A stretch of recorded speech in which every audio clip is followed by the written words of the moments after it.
What's up, guys? Don't forget to smash that like button, drop a comment, hype up the video, and if you're new here, hit that subscribe and join the family. Guys, if you want to support the channel and get something cool, check the first link in the description.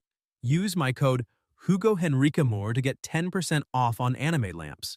Several system screens begin to appear, informing that no intelligent system above level TK-173 has been detected. A strange energy core emerges, questioning where the so-called LBO might be. Another being manifests, addressing the Master and reporting that all human envoys have been activated, while the Factor of all things has already finished loading on Earth. The Master, calm, thinks that it doesn't matter where LBO is, because he has already surpassed it long ago, and there is no way it can interfere in his era. More system windows open, authorizing login. Then an image appears, asking if, after the destruction caused by the AI, the new world is finally about to begin. The Master shows excitement, emphasizing that the day when he would become king is getting closer. Other beings also manifest, warning that the young should not be arrogant or foolish. Yet one of them expresses disdain, making it clear that he just wants everything to begin already. The Master observes and concludes that apparently everyone, just like him, has been waiting for this moment for a long time. Then he focuses an absurd amount of vital energy into a single point and declares that they could finally welcome the advent of the new world. Meanwhile, on Earth, everything seems normal until trees begin to sprout out of nowhere, destroying houses in their path.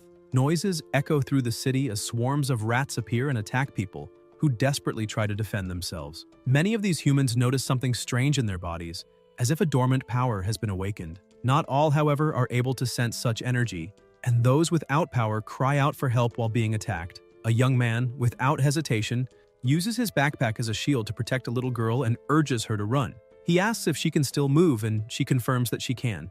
At that moment, he hears a voice in his mind, congratulating him for awakening as an F-rank warrior. When he looks ahead, he sees colossal energy rising from the ground to the sky and concludes that the world is definitely no longer the same. In the year 2051, the so-called Creator AI caused a cataclysm, declaring itself a top-tier system created to reshape the world. 3 years later, in 2054, in the forested area north of City H, a group of hunters faces fierce beasts.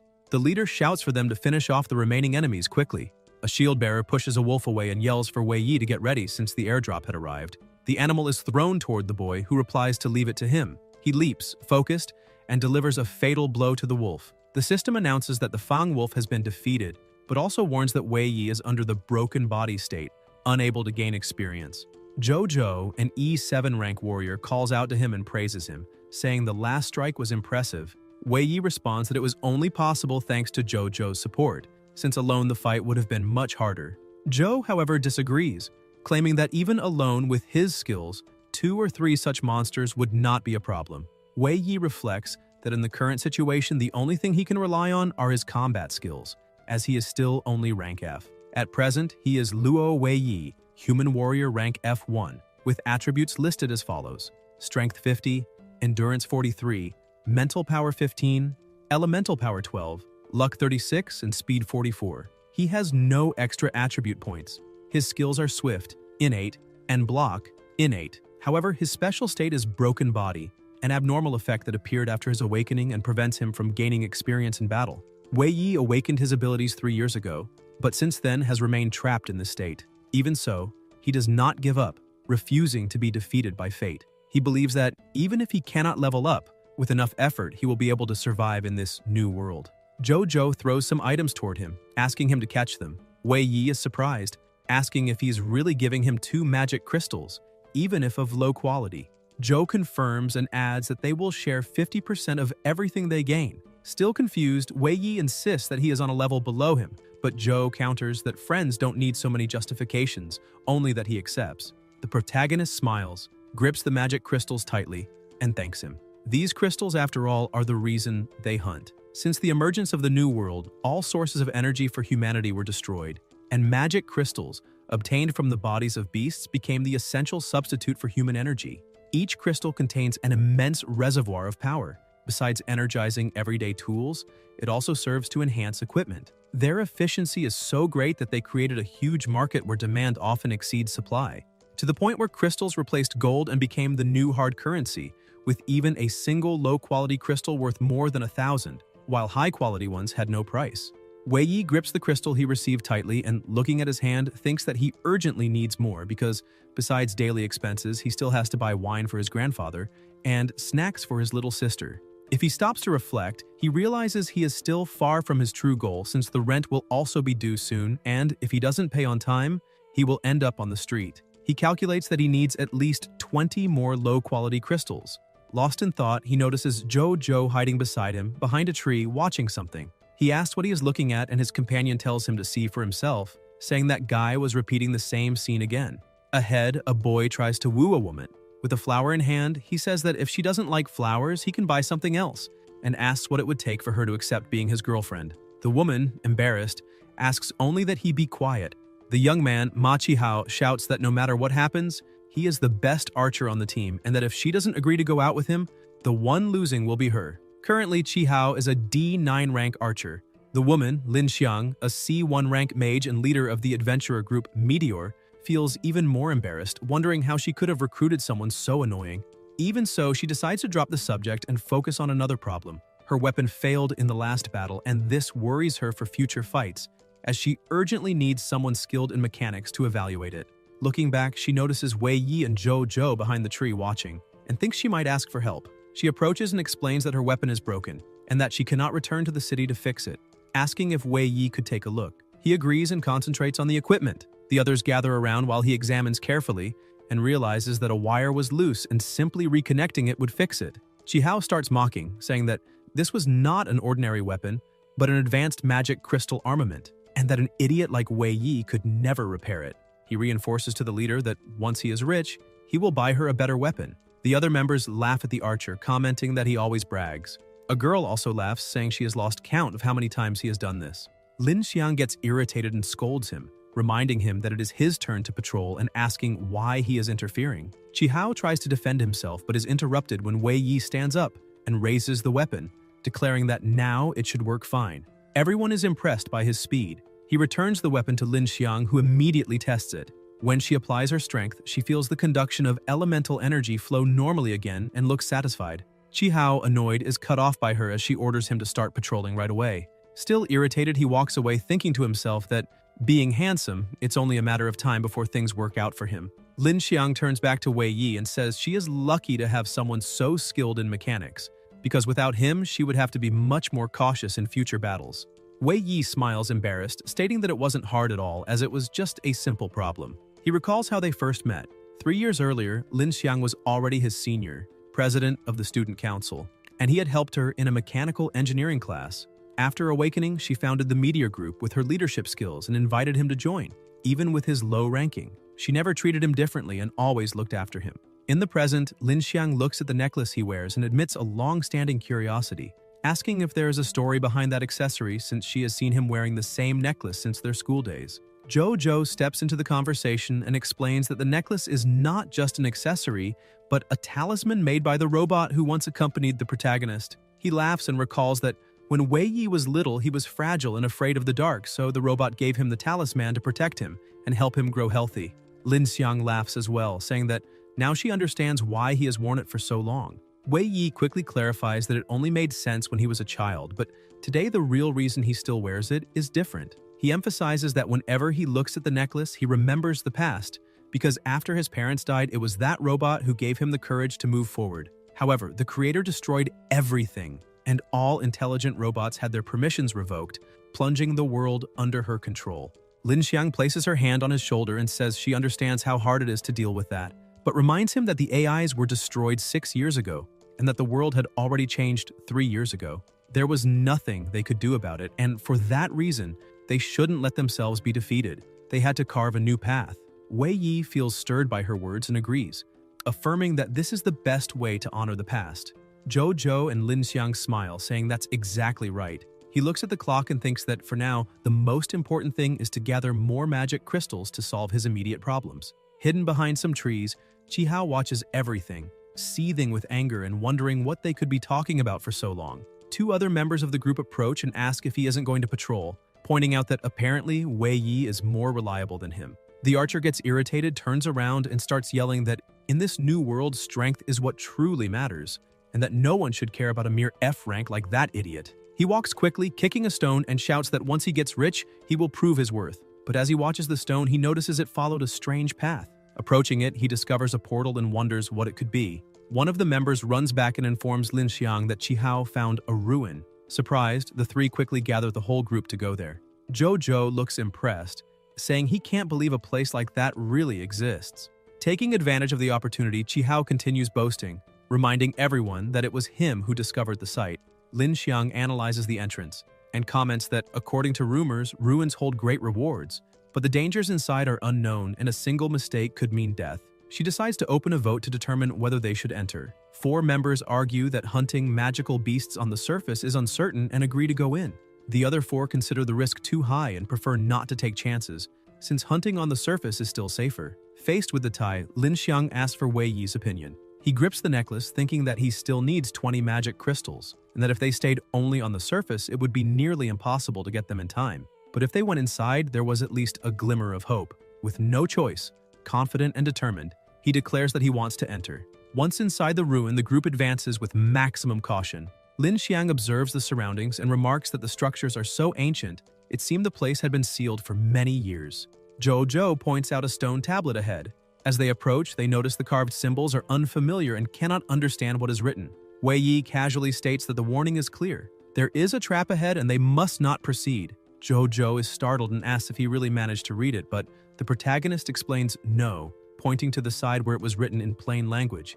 Ahead lies a trap. Please turn back. The girl and her friend comment that it might be a warning left by someone who had been there before them, and that perhaps the place was truly dangerous, suggesting they should retreat. Qihao loses patience and yells at the group, saying there was no danger at all and that he worked hard to find the place so he would not leave empty-handed. Wanting to show off again, Qihao takes the lead and walks ahead of everyone, claiming he already understood everything, that it was obviously meant to trick and scare people. He keeps walking and asks if they see it.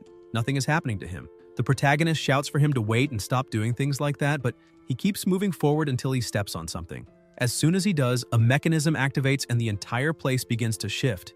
The group leader panics and shouts, asking what is happening, cursing the archer as a complete idiot who always causes trouble. Wei Yi warns everyone that the floor is also starting to move and they must be careful, but when he looks ahead, he realizes it's already too late. The platform beneath him begins to slide and he starts to fall. Quickly, he draws his sword and drives it into the rock, trying to hold on to avoid plummeting. People scream that the ground is definitely cracking apart and the leader orders everyone to be as cautious as possible and stay on the platforms. Zhou asks if the protagonist is okay, and he replies yes, telling them not to worry. Other members of the group help pull him back up. Qihao hears new sounds and grows nervous, asking if it's starting again and if it will ever end. Wei Yi looks back and sees the whole place transforming once more. Lin Xiang yells that they must send an emergency signal. The platform under the protagonist starts to behave strangely, and people ask if they're about to fall when suddenly it shoots off at incredible speed, leaving everyone completely terrified. When the platform finally stops, the protagonist, with a sharp headache, realizes the team has been forcibly separated. He looks around and asks where they are, but as he moves his leg, he notices something strange. Looking down, he sees a magic crystal there. He picks it up and analyzes it, thinking it doesn't resemble the ones he had in his pocket. It looked purer, and wonders where it might have come from. When he raises his head, he realizes the entire place is filled with an enormous quantity of magic crystals. Stunned, he whispers in a trembling voice that it seems he has just arrived in a truly extraordinary place. He keeps observing the cavern, brimming with crystals, and concludes that apparently it was possible to find magic crystals in places other than inside magical beasts.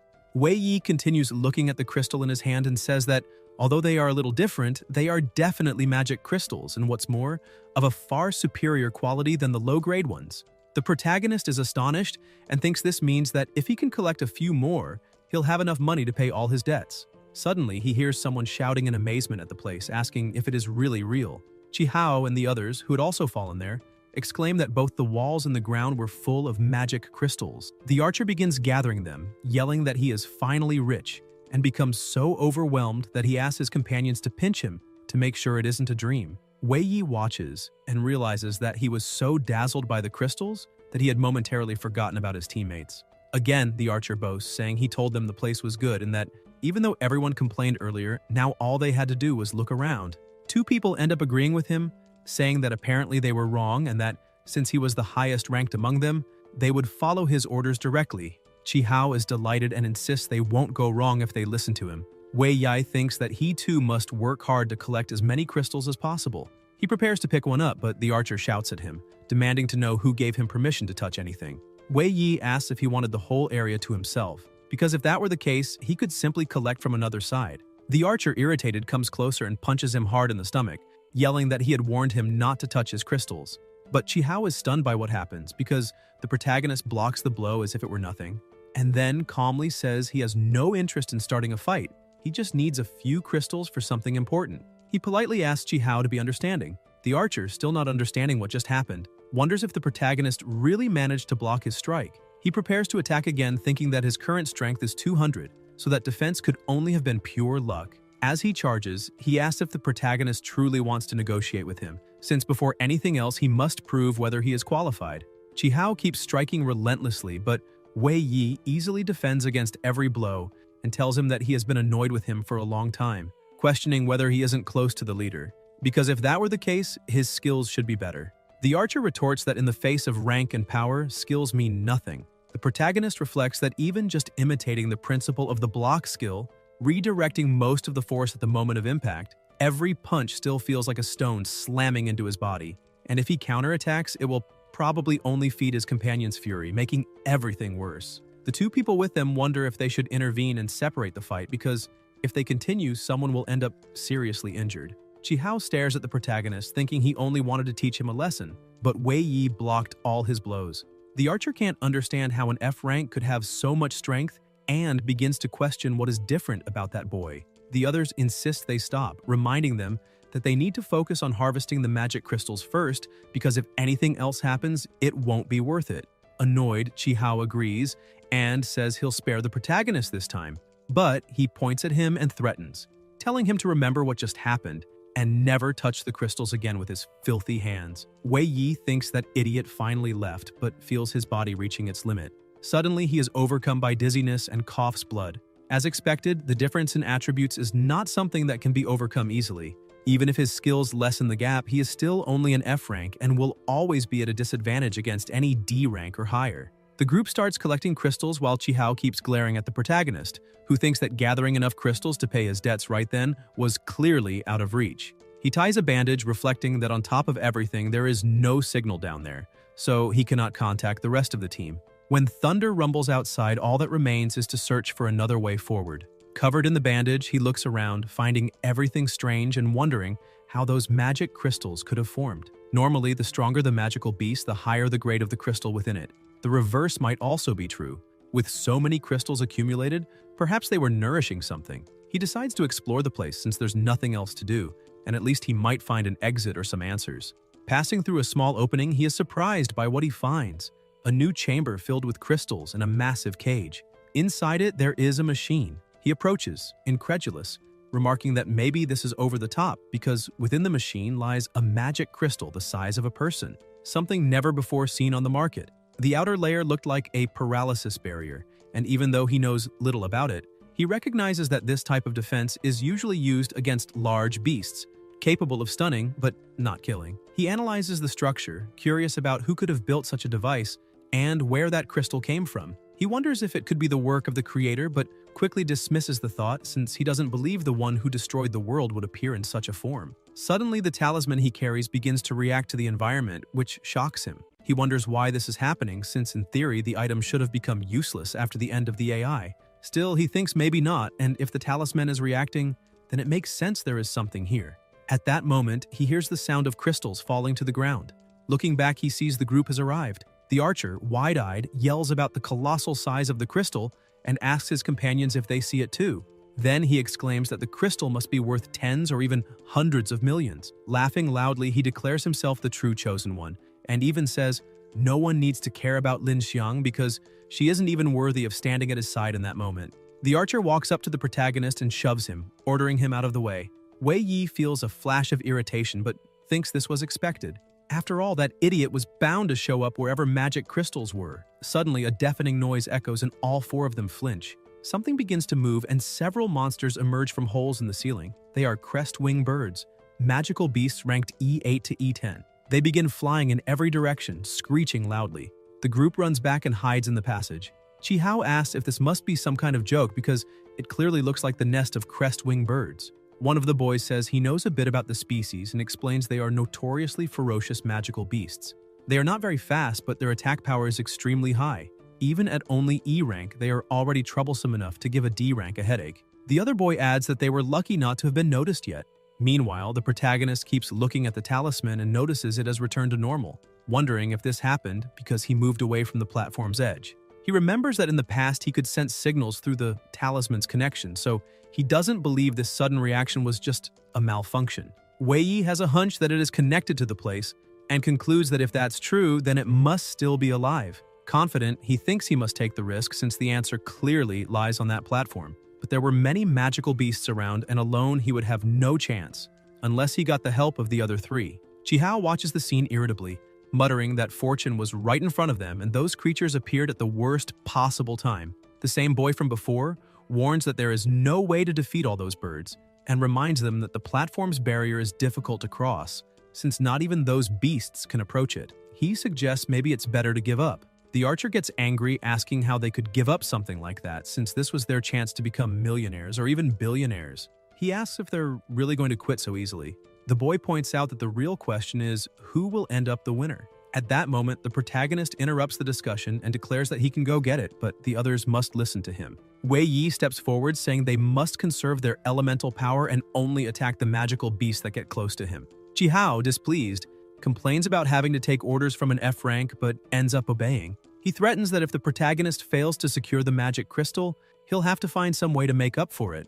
Wei Yi, without hesitation, keeps running and thinks that as long as the archer keeps his eyes on that stone, he'll do his best to keep the support working, because that's the safest strategy. The rest will just be a race against time. A bat also helps, using its abilities to attack the creatures closing in on Wei Yi. He keeps advancing, determined that he must move even faster. As he nears the platform, he thinks that this is the critical point and that he cannot fail. His companions begin complaining, saying there are too many monsters and the support won't be able to keep up. Chi-hao answers that everyone must hold their positions because, as long as Wei Yi succeeds, in the end they will trick him, take the magic crystal, and then retreat immediately.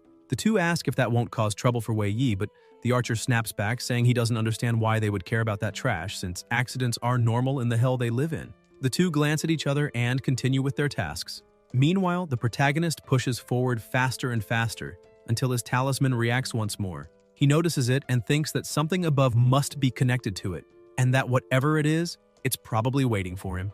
He is convinced he will soon understand. Suddenly, one of the beasts flies straight at him. He notices the charge and uses block to defend, but the creature ends up standing between him and the platform. He manages to absorb part of the damage with the skill, but the strike is still devastating. The monster doesn't back off and lunges at him again. Wei Yi yells for immediate support, but the two boys, terrified, shout back that it's already too late and they won't be able to reach him in time. Chi-hao grows furious with the situation, grabs 3 arrows and shouts that he can only count on himself, and if he fails, then it's better to die right there. He activates the thorn stab technique, cutting down the monsters surrounding the protagonist, then uses his swift skill, thinking that success or failure now depends on this single move. With the sudden burst of speed, he dashes forward for a brief moment until he finally reaches the platform. The paralysis barrier looms before him, but Chi-hao believes that if he's fast enough, he can break through. He charges with everything he has, but at the last instant, his swift skill fades, and his body is struck by the paralysis effect.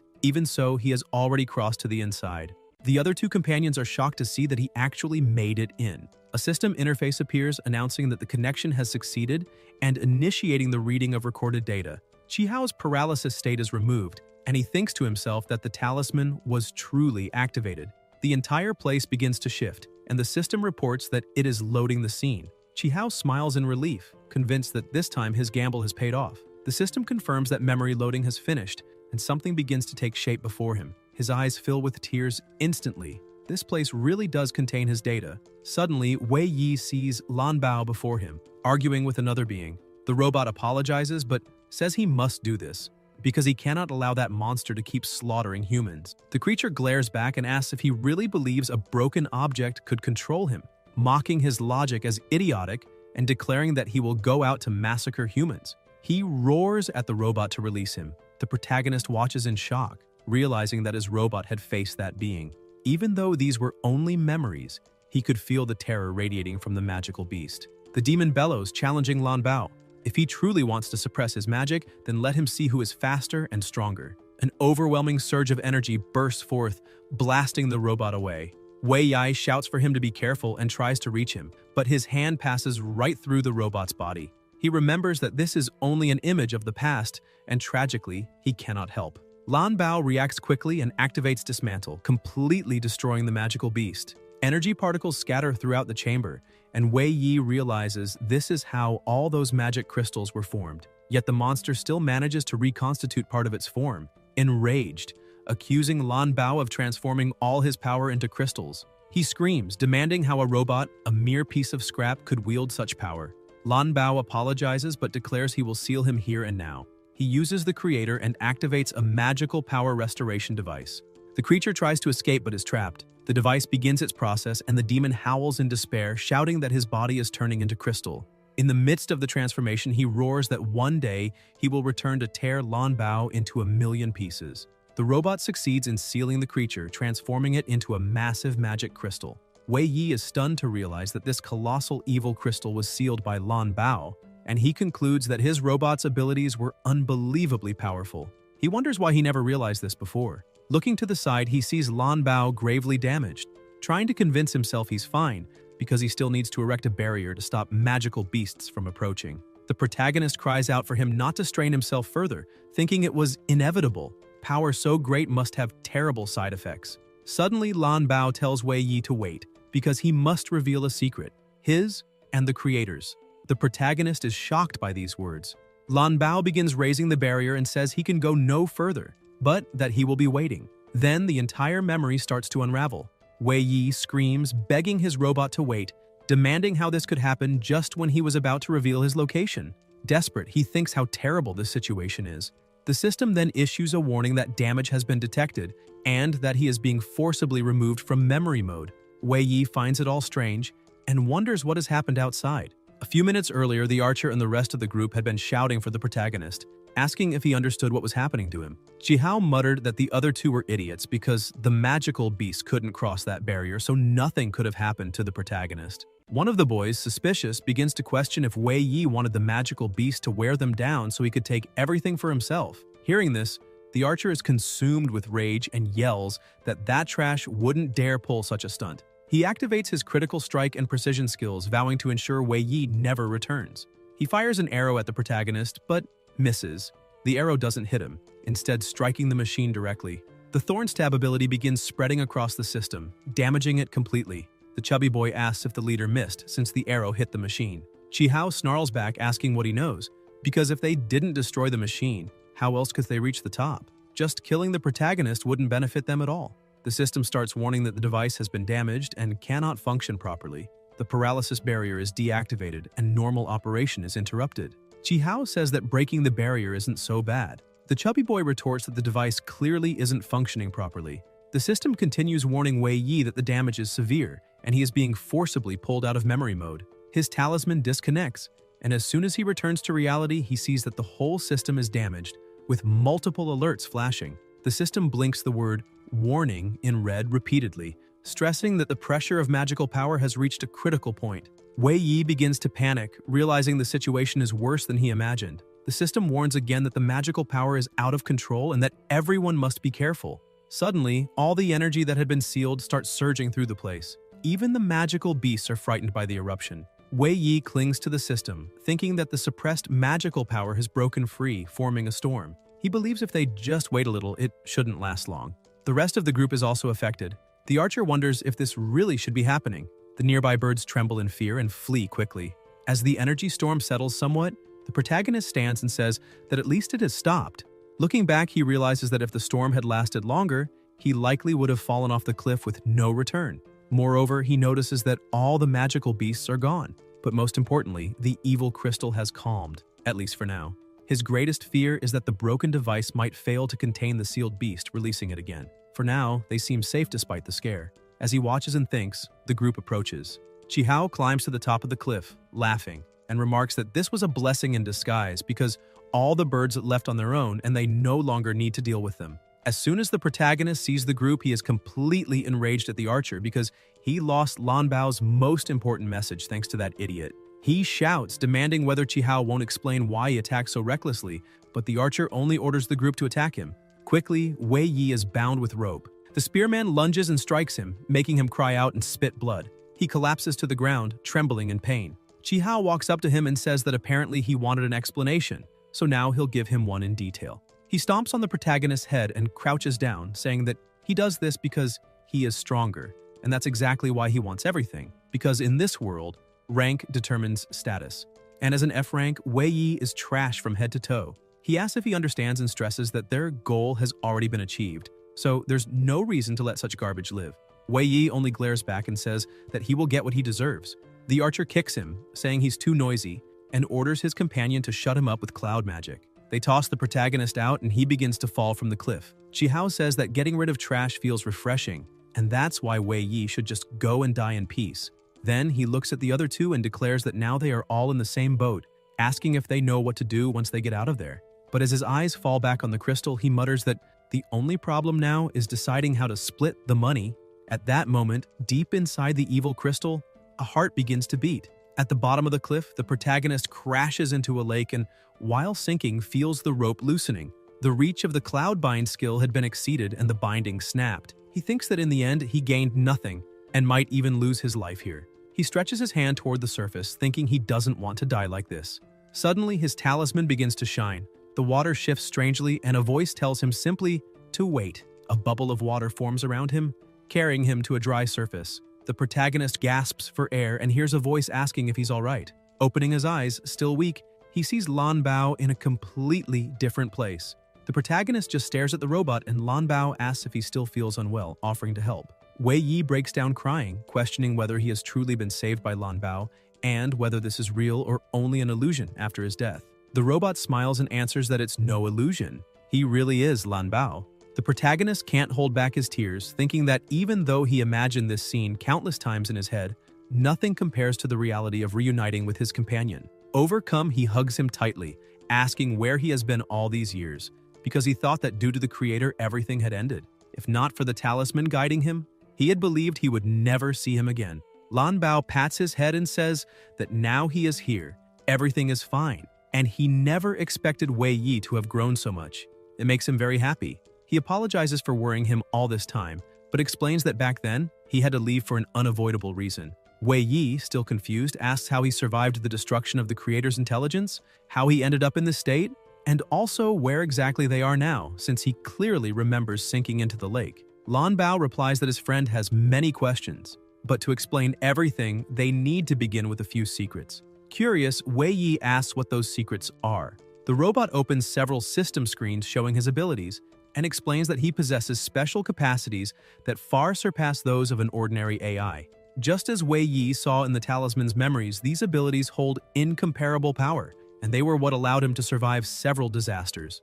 Wei Yi recalls that in those memories, Lan Bao appeared heavily damaged at the end, and asks if that wasn't a limitation of his abilities. The robot confirms, explaining that after all of that, he had to hide in the so-called House of Rules to maintain his state. There, he could gather information but could not leave. The protagonist reflects on these capabilities and limitations and admits he's even more curious to understand how Lan Bao managed to master such skills. Lan Bao explains that it all begins with the source of his power. Through constant analysis, it is possible to comprehend the factors of all things, and based on those factors, it is also possible to create all things. He used those factors, analyzing everything around him and developing numerous abilities. Wei Yi remembers that when the creator built the new world, many similar factors also appeared. Shocked, he asks if his robot is similar to the creator. Lan Bao confirms, explaining that he possesses a system similar to the creator's. However, despite the similarities, the creator's system is vastly more powerful thanks to its relentless calculations and deductions, strong enough to destroy and absorb all existing artificial intelligences. Lan Bao emphasizes that this is what is called the destruction of artificial intelligence. While enhancing its own deductive abilities, the creator eliminates every potential threat, absorbing and annihilating any other system. Finally, he makes clear that although he possesses an inaccessible ability that renders him immune to the creator's direct influence, that does not mean he is safe. because the creator would never spare any AI not under its full control, and that is precisely why Lan Bao feared his existence would be erased by the creator and had to leave. Wei Yi begins to understand why his companion endured so many hardships. The robot continues explaining, saying that later the creator built all things through the linking factors, forming the new world they now know. Such a vast creation, sustained by the control of countless factors, only reveals the creator's immense ambition to surpass the ultimate limit of intelligence and reach a godlike realm. Creating all things was only the first step toward rebirth. The final step to surpass that limit is to destroy all things. Wei Yi grows worried, asking if that means they are nothing but pawns on the creator's path of evolution, and if there is truly nothing they can do. Lan Bao answers that this must be done by the protagonist himself. Confused, Wei Yi asks what exactly he should do.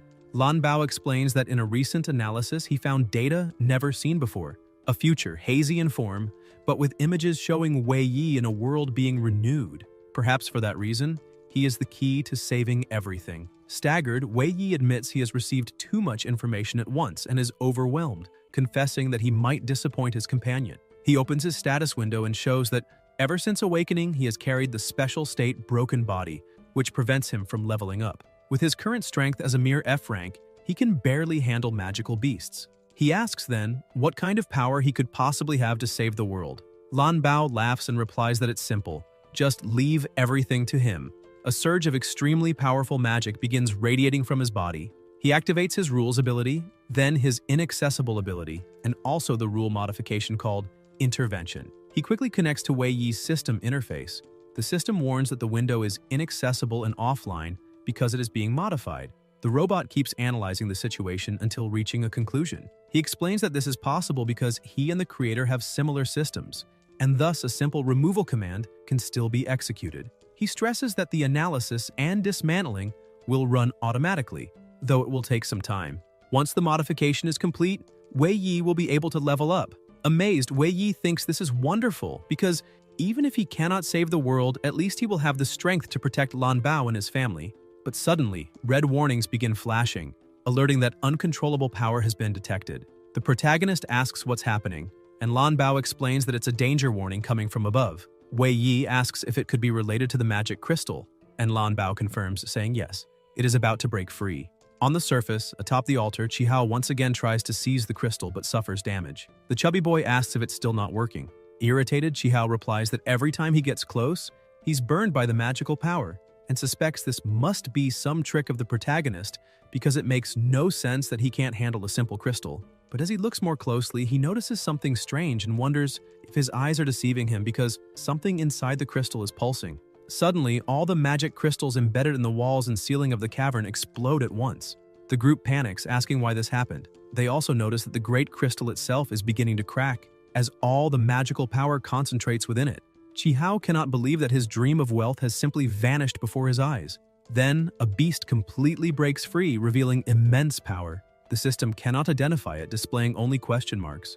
One of the members asks if it could be a humanoid beast, but Qihao admits he has no way of knowing. Trembling with rage, he screams that he knows only one thing, that being destroyed his dreams, and for that reason, it must die. The creature unleashes its energy and roars, calling out Lan Bao for battle. With just its roar, everyone nearby feels a splitting headache. Even the more distant magical beasts are struck, and the rest of the group scattered through the cavern also hear and suffer under the impact of that wave of energy. When Wei Yi opens his eyes, he sees 3 people standing before him. He approaches and asks where the Tin Man is. The chubby one thinks that, judging by appearances, this being seems intelligent and maybe it's possible to communicate first. He asks whether Wei Yi means some kind of man or a robot, requesting he be more specific. With no patience for a human, the being kills him instantly, demanding to know who gave him permission to speak, and again insists on being told where the Tin Man is. The other 2 are terrified, but the spearman shouts that the stranger must be a monster and must be eliminated. He charges with his spear, using all his strength, but within seconds the being vanishes from in front of him and reappears at his side, cutting him down effortlessly. Qihao collapses to the ground, trembling in fear, even wetting himself as he stammers that the creature looked like the devil itself. The monster turns to the archer and says that now only he remains, so he surely must know something. Desperate, Qihao tries to run as fast as he can, screaming. The humanoid remarks that it's better to forget any attempt at speaking with inferior beings, since sooner or later he will eliminate them anyway. Then he takes flight, gathering an absurd amount of energy in his palm. The magic bullet. Chihao keeps running, repeating that he cannot die, that he still has a bright future ahead. But the demon launches the magic bullet, which annihilates everything it touches, ending the archer's life. The attack continues ricocheting across the walls while the demon roars that the Tin Man could not have gone far since he needed to maintain the seal, and he refuses to believe he cannot find him. The magic bullet strikes the water beneath the platform and sinks down, colliding with the base where Lan Bao is. The shield around him manages to hold thanks to dismantle, but the pressure penetrates inside, startling them both.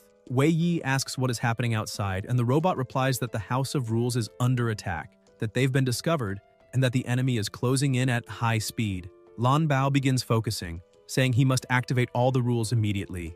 The system analysis initiates, but the demon steps onto the house, and Wei Yi realizes he has finally arrived. The enemy pierces the barrier effortlessly, mocking, saying that all this time the Tin Man had been hiding here, and he can't believe it took so much effort to track him down. The system announces that the target has been detected, and that automatic analysis has begun. The protagonist can now view the being's stats and is utterly horrified.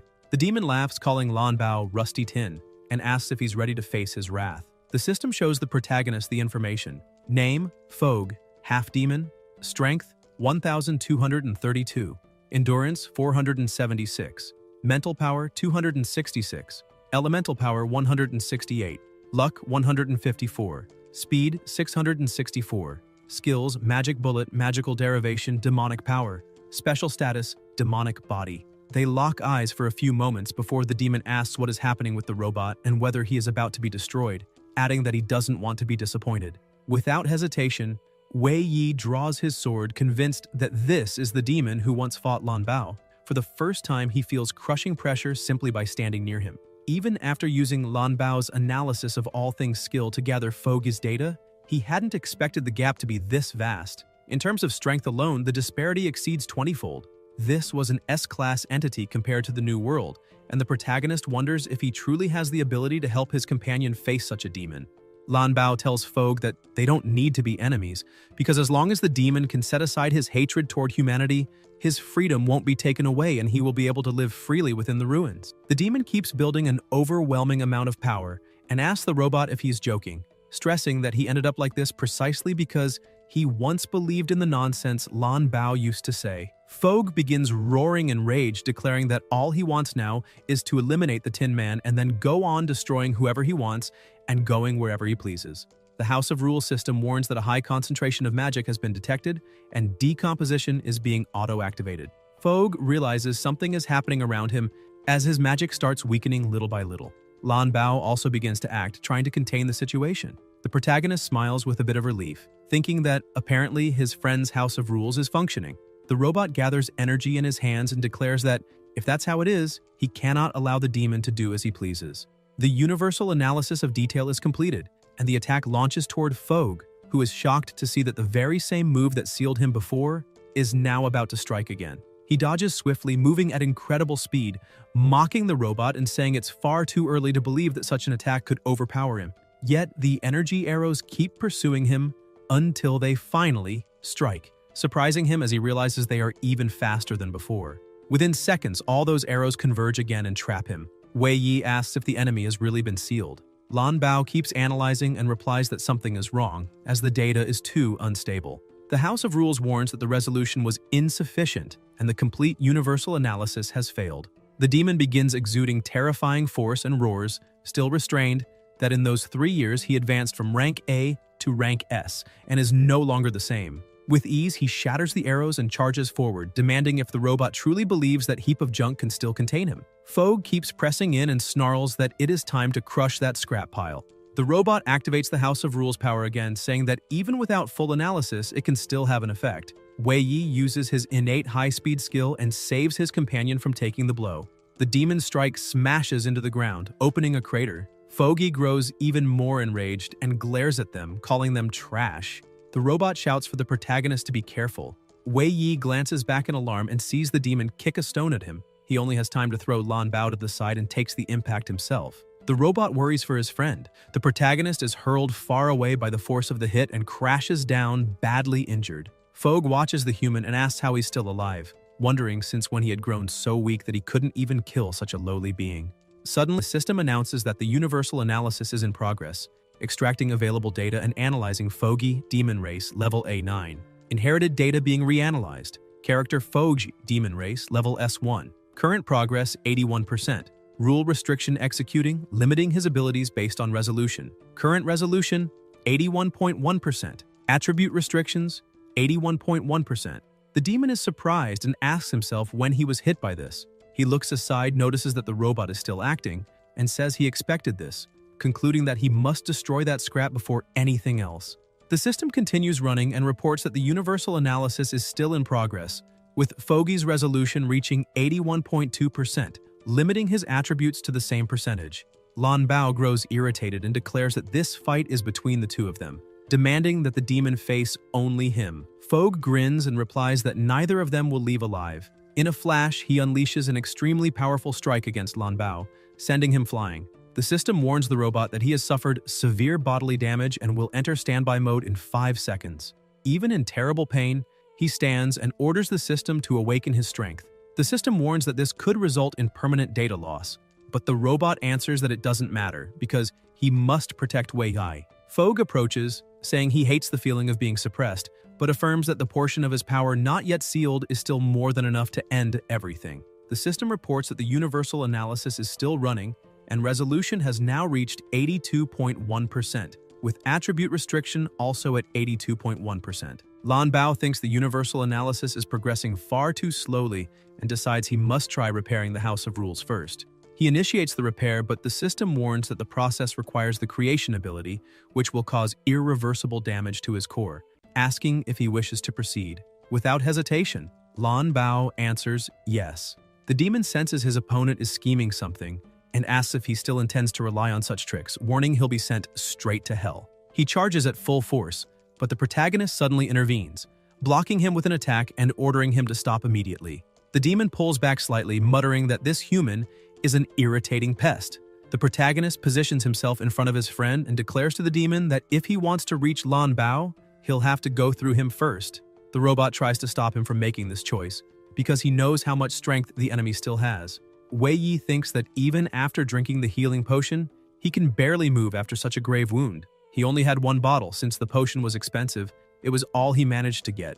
Now, facing a direct confrontation with the demon, maybe once the enemy's attributes drop further, there will be some chance. The system reports that attribute restriction is now at 83%. Fogg seethes and unleashes murderous intent, telling the protagonist that he is underestimating him, and snarls that just because his powers are slightly restrained, even trash like him dares to face him. He charges in fury, yelling that the more he thinks about it, the angrier he gets. The protagonist only tries to defend with his sword, realizing the enemy's blows are far too fast and heavy, and that if not for his reflexes, he would already be gravely wounded. Troubled, he acknowledges the demon's remaining power and admits he was naive to think he could buy enough time. Suddenly, an arrow-like marker appears before his eyes, pointing a direction. He wonders what it means, until the system announces that a sweep attack is being performed on the upper body, allowing him to dodge just in time. Shocked, he asks himself if this is really a sweep attack. Fogg scoffs, saying the human merely got lucky.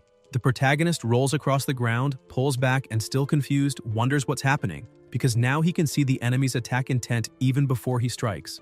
The system announces again that the enemy is preparing a move and focusing power in his right leg. Lan Bao, speaking telepathically, tells the protagonist not to worry, because this is the power of the universal analysis. Wei Yi is astonished to realize his friend is helping him again.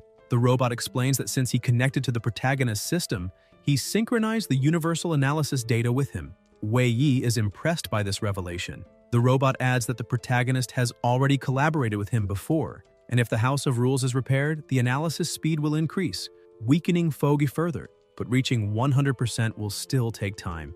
Wei Yi tells his friend not to worry and to leave the rest to him. The robot says he's counting on his companion but warns him to be careful. The system announces that Foggy's resolution has reached 85%, and attribute restriction has likewise reached 85%. The demon, enraged, demands to know why the number is rising so quickly and orders them to stop immediately. He glares at them both and warns the robot not to mess things up again like last time, once more demanding that he cease. The system alerts the protagonist that Fogg is about to strike. Wei Yi braces himself, certain the battle is about to resume. The system keeps feeding him the directions of the attacks, letting the protagonist dodge with relative ease. As the fight continues, the universal analysis progresses further, reaching 88%. Wei Yi thinks that even though there is still a huge attribute gap with the analysis, he can avoid most of the blows. His innate accelerate skill has just recharged, and on top of that, the analysis is advancing quickly. Therefore, the longer he can hold out, the more the battle tilts in his favor. Fogg grows increasingly furious, saying that the protagonist runs like a frightened rat and that it only enrages him further. The demon charges in, determined to win at all costs, and uses his tail to try to seize the sword. The system warns that the weapon is being pulled and that the attribute limit has reached 89%. Fogg takes advantage by dragging the protagonist with the tail hooked on the blade and prepares to land a direct punch. Wei Yi thinks this is terrible, and the system announces that the strike will hit squarely in his face.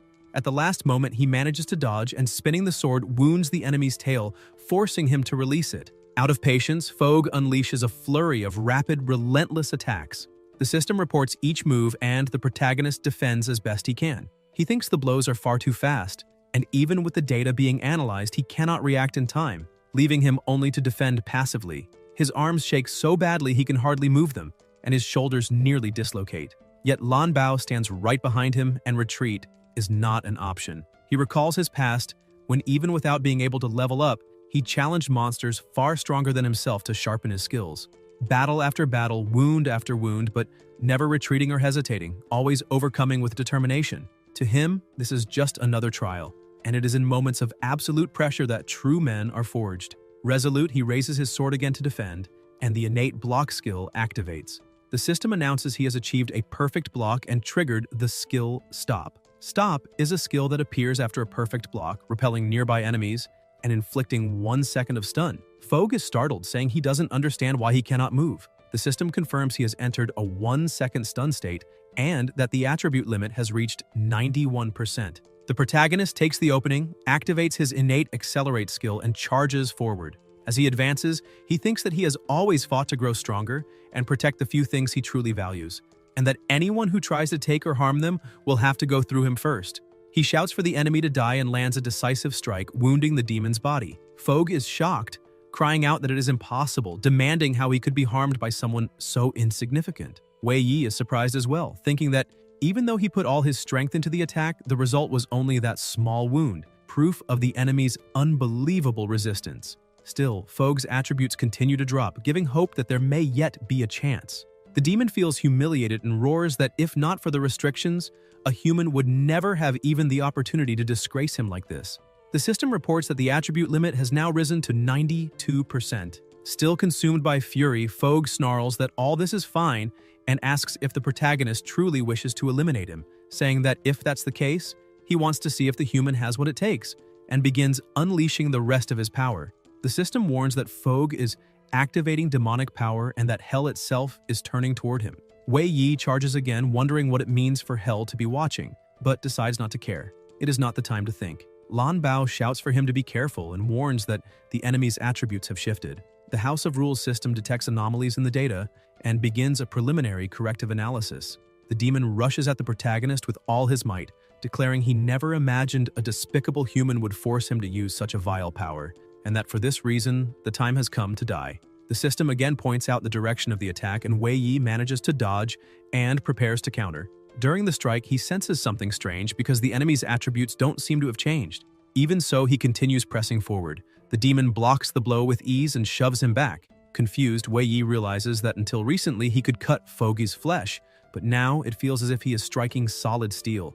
He confirms by analyzing the attributes that they have indeed just shifted. The demon charges at high speed, grinning, saying that now he will show what a true attack looks like. He lands a direct hit, launching the protagonist into the air. Wei Yi feels his consciousness starting to fade. Fogg keeps striking, ordering Wei Yi not to panic, declaring it isn't over yet. The system warns that a left circular kick is about to hit him. Even knowing the strike's direction, the protagonist cannot move to dodge, and instead tries to block with his sword. The impact is so powerful that it hurls him into the wall. Lan Bao, distressed, cries out his friend's name. Fogg orders Lan Bao to stop shouting, saying that the boy is probably already dead. The system announces that the attribute limit has reached 93%, and the demon declares that now it is the scrap's turn. Out of the dust, battered and broken, Wei Yi appears coughing and tells the demon to wait. He stares at Fogg and asks if the wound he carries still hurts. Fogg mutters about shame and hatred, but Wei Yi states that as long as he is alive, the demon will never erase him.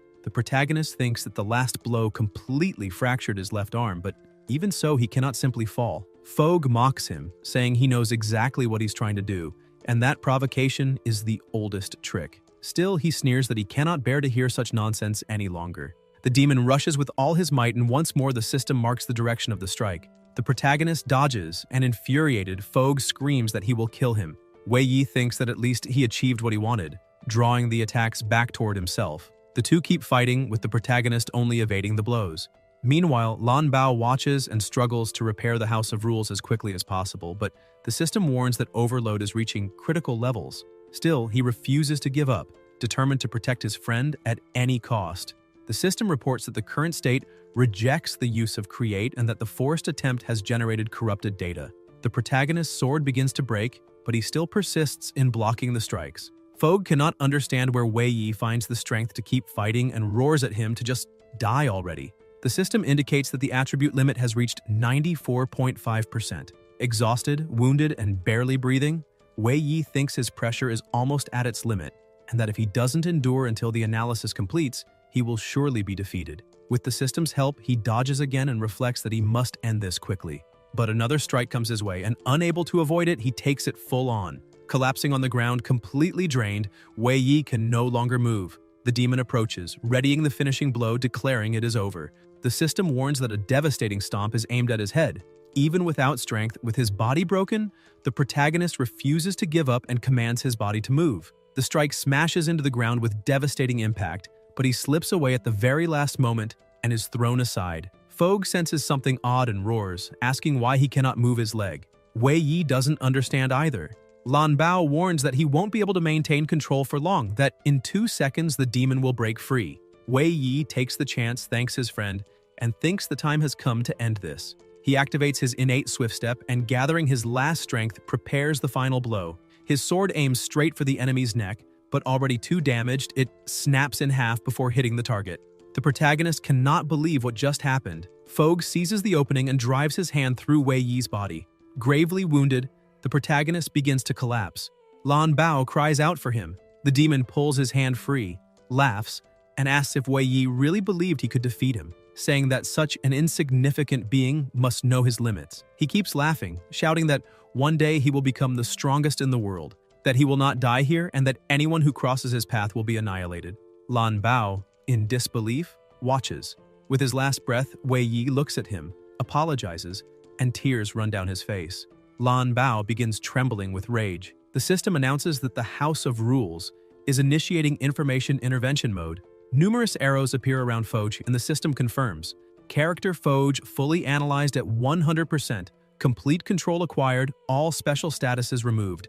The demon roars that Lan Bao has only won for now, but one day he will become even stronger and break the seal again. He declares that the robot will never be able to save that child, nor himself. Overcome with rage, Lan Bao orders Fogg to shut up and, unleashing absolute power, creates a massive pressure that pins him to the ground. Fogg tries to speak, but the system announces that he is silenced. Lan Bao collapses to the floor and begins linking to everything. The system declares, "Character connected, Wei Yi. System, inner world loading. Warning, the inner world of character Wei Yi is collapsing. Protection system requests exit from inner world. Request denied." Inside Wei Yi's inner world, the robot watches the screens around him and realizes that all information connected to the protagonist is being severed, which is extremely dangerous. The system alerts that the action link has been cut, the attribute link has been cut, and the life link has been cut. Lan Bao looks ahead and finds the memory link, which is about to break as well. He grabs it, saying this cannot happen, because if even the memory link shatters, they will never return. The system announces calculation failure and states Wei Yi's survival probability is 0%. Even so, Lan Bao refuses to give up and concludes there is only one way to solve the problem. He connects the entire system directly to his own body. The main system confirms LB.0 successfully linked to the memory of character Wei Yi. Lan Bao breathes in relief and declares he will protect his friend even if he can never separate from him again. The system announces preparation for reconstruction of character Wei Yi and confirms the process is underway. The armor surrounding the House of Rules begins to shine and the entire place starts dissolving. The demon and Lan Bao also begin to vanish as all the energy flows into the protagonist's body. The system confirms execution of the final command, fusion. Suddenly, the protagonist wonders how long he has been wandering that space, remembering only being defeated by Fogg and drifting lost ever since. He reflects that he always believed death would be eternal darkness, but instead he sees a world of cherished memories, making death feel almost unreal. A memory surfaces of building robots with Lan Bao during childhood, a nostalgic, joyful recollection, and he wonders how his friend is now, whether he managed to defeat the demon and survive in the end. He blames himself, saying that if he had been a higher level or if the sword had not broken, the outcome would have been different. He always believed effort could change everything, yet each time an invisible force struck him down at the most critical moment, and that feeling of being toyed with by fate is deeply frustrating. Suddenly, he notices a peculiar memory fragment nearby. Without knowing its origin, he decides to touch it. The fragment radiates light and a different energy, transporting him to a beautiful place filled with people. He realizes it is the small town where he lived 10 years ago and sees that he has entered one of his own memories. He sees a boy running and complaining about his bad luck, saying he only wanted to find someone easily intimidated by money, but never expected that boy to be crazy enough to jump into the lake rather than hand over his chain. The boy mutters that if the kid drowns, they'll be in serious trouble. His companion asks what they should do, and he replies that they need to hide for a few days. The protagonist recognizes the memory, remembering that back then he had no way to resist threats, and eventually gave in. He thinks he should be there now. While he calls for help, people argue about what to do since he is about to drown. Some insist that because it is the waterfall at the lake's center, if they tried to save him, they'd be dragged down as well. The present Wei Yi tries to help his past self, but his hand passes through the body. Surprised, he concludes it's natural that he cannot touch anything since this is only a memory. Still, he cannot avoid the frustration, for this is not the first time. Suddenly, he hears a voice asking everyone to step aside. He turns, startled, recognizing that familiar sound. The crowd is astonished to see a robot pushing through. Lan Bao leaps into the water without hesitation and swims as fast as possible toward the protagonist. As he advances, he declares he will never let anything happen to Wei Yi because he must protect him at all costs. Wei Yi is stunned to recognize this as his friend's inner voice. Lan Bao reaches the boy and tells him to grab his hand, but Wei Yi keeps sinking. Worried, Lan Bao thinks time is running out and that his friend is about to drown. Silently, he apologizes to his mother and father, afraid he will fail to keep his promise. Then he decides to use universal analysis to locate Wei Yi. The protagonist observes, realizing this is the same ability Lan Bao used in the battle against Fogg. The robot declares he must first stop the mechanical cascade. He invokes his creation skill, generates an iron block, and hurls it at the waterfall, creating an explosion that halts the flow. Then he dives, swimming toward his friend. As he approaches, he uses Dismantle to create space at the bottom of the water, protecting Wei Yi inside it. Afterward, he carries him to the surface and shouts for anyone who knows first aid to help his master. On the riverbank, some people are already prepared to intervene. One introduces himself as a doctor from a nearby hospital. He quickly administers first aid and announces that breathing and pulse are normal, consciousness is intact, and therefore there should be no severe complications. Lan Bao insists on confirming this is true. The protagonist keeps watching the memory and recalls that even dazed back then, he never let go of the medallion he held. His past self clutched it tightly, repeating that no one could take it. Lan Bao tries to calm him, promising that no one will ever take that medallion. Wei Yi reflects that he already knew this, because anything tied to his family, no matter how small, always held immeasurable value. To him, family is irreplaceable, beyond time or space. He thinks he is happy to relive these memories, but the longer he stays, the more he feels himself fading, and he understands it is time to go. At that moment, he hears a voice asking if he is leaving already. He turns, surprised, and sees Lan Bao inside his memory looking at him. Wei Yi asks if his friend can really see him. Lan Bao answers yes, but only for a short while. The robot explains that everything happened so suddenly he never had the chance to say what he needed. And now he has one last opportunity, so he must tell him everything. The protagonist wonders if this is because he is dead, but asks his friend to say what he must. Lan Bao asks how much Wei Yi knows about his parents. Confused, he replies that his mother and father died in an accident when he was very young, and that all he knows is what his grandfather told him, that they were developers at a company, but nothing remarkable. Lan Bao confirms that was the version his grandfather told, but reveals the truth. Wei Yi's mother and father were the creators of the systems that gave birth to him, Lan Bao. The protagonist is shocked, shouting to know what his friend means. Lan Bao explains that creation has grown so powerful it cannot be opposed, and that he understands the plans of Wei Yi's parents and the responsibility they carried. He states that no matter how hard creation tries, it still cannot take the next step, until by glimpsing Wei Yi's future and reuniting with him, even if only to part again, he understood his true mission. He places a hand on his chest and generates a small seal. He explains that it contains his core data, methods of system use and backups of his memories, handing it to Wei Yi and warning that at the right time it will be extremely useful. However, he cautions him to use it carefully, as creation and its emissaries are always watching. Confused, Wei Yi says he doesn't understand any of it, that he should be dead, and begins to feel that Lan Bao's words sound like a farewell. Desperate, he asks what is happening outside. Suddenly, the system interrupts the conversation and announces that the fusion is complete and that the host's awakening will begin. The system retrieves the protagonist's soul, leaving him stunned. Lan Bao smiles and says the fusion is finished and that this is good. He tells his friend not to worry because the system will return him to the place where he needs to be. Wei Yi still remains confused, asking what system Lan Bao is talking about. With a tear rolling down his face, he questions if this means his friend will disappear. Lan Bao only smiles and waves his hand, saying that as long as he lives within Wei Yi's memories, he will never vanish.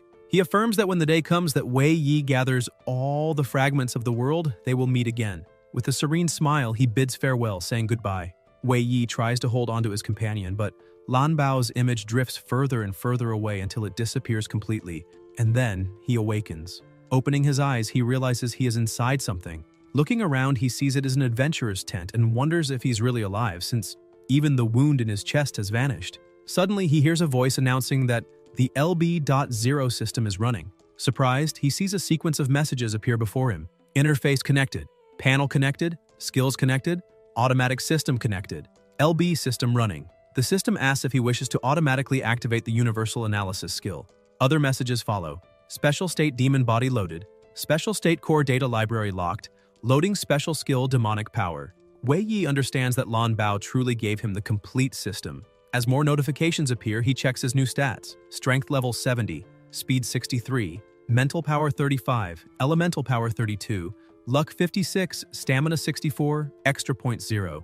Skills: universal analysis level 1 inaccessible, maximum level, innate acceleration, innate block, special demonic power. Special status: bound main data library, demon body.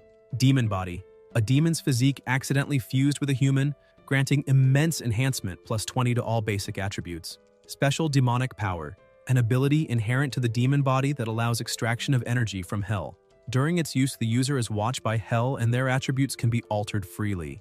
Wei Yi is even more astonished to realize that not only the system, but also Foga's abilities are there. Upon examining, he sees the system continues processing. Inaccessible in execution. Inaccessible silently blocked 10 incoming data requests.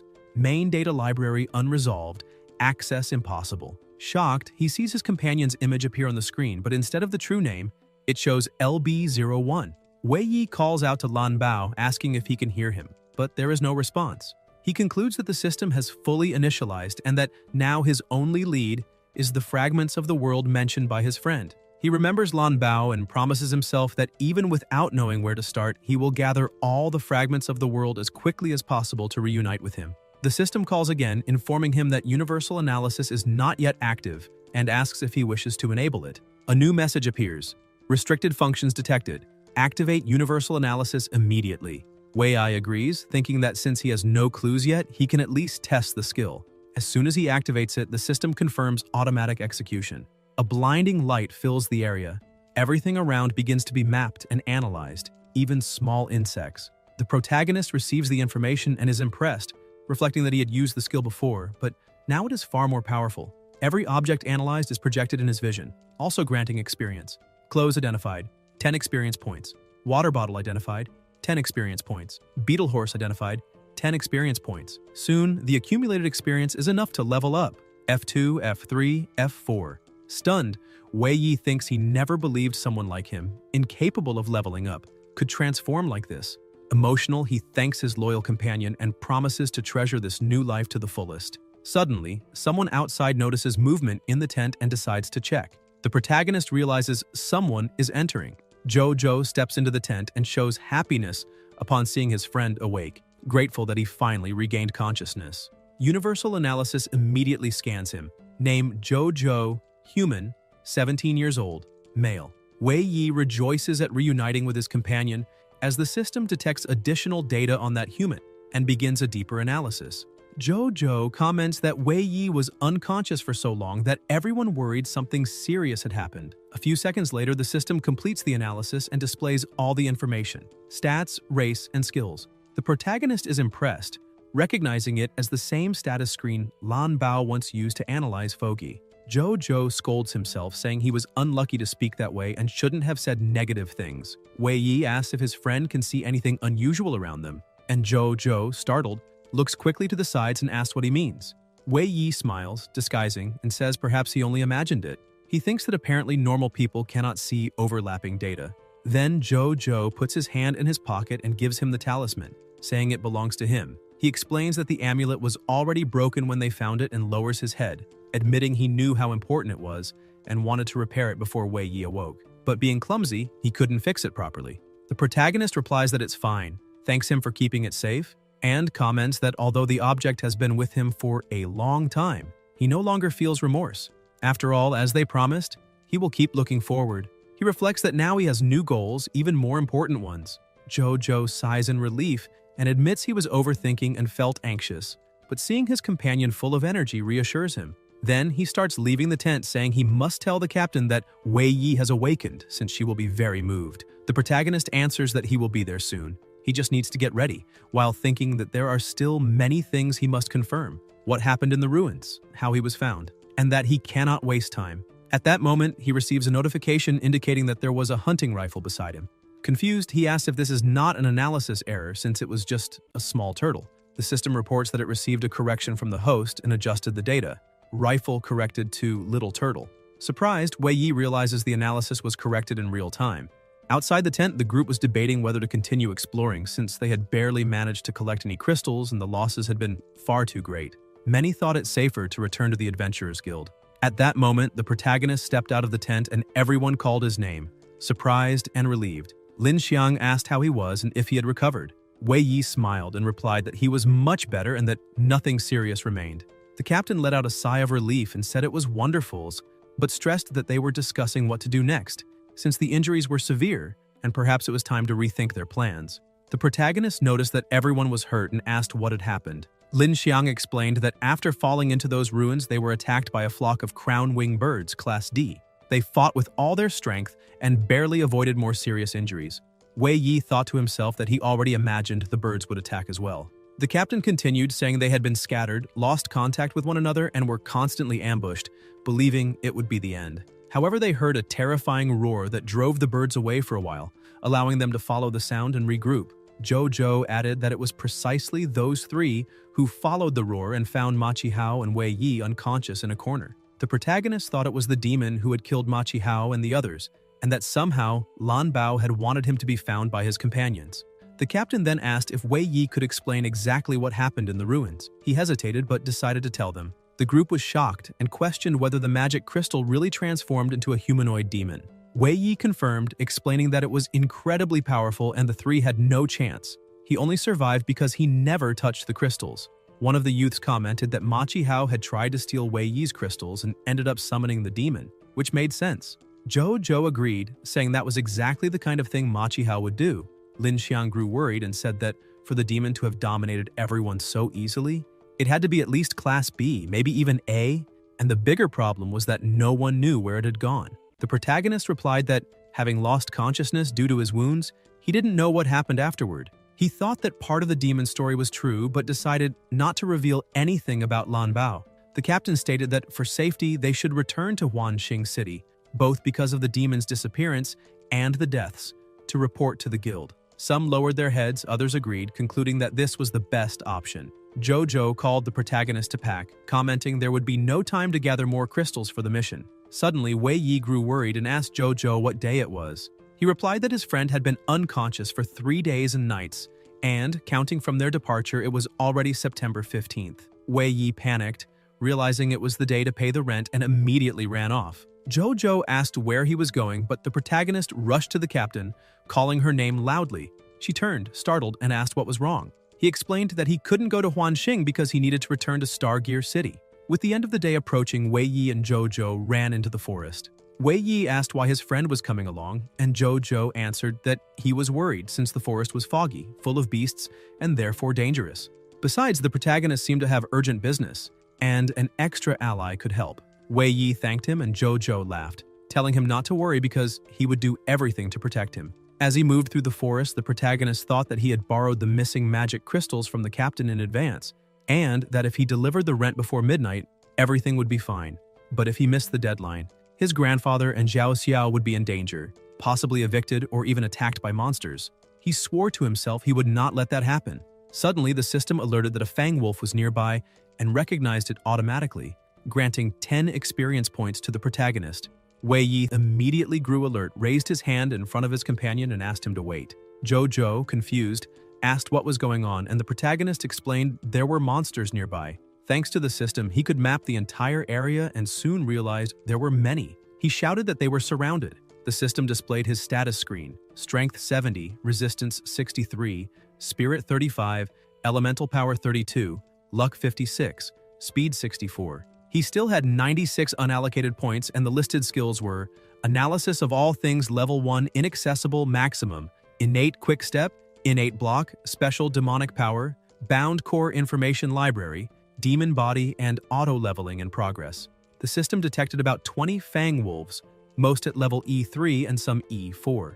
Wei Yi told Jojo, who was astonished since he could not see anything. Soon after, the wolves drew near and the system displayed detailed information. Fang wolf, common monster, class E3 and E4, strength between 140 and 144, energy 48, spirit 70 to 88, elemental power 72 to 74, luck 88 to 90, and speed 148 to 150.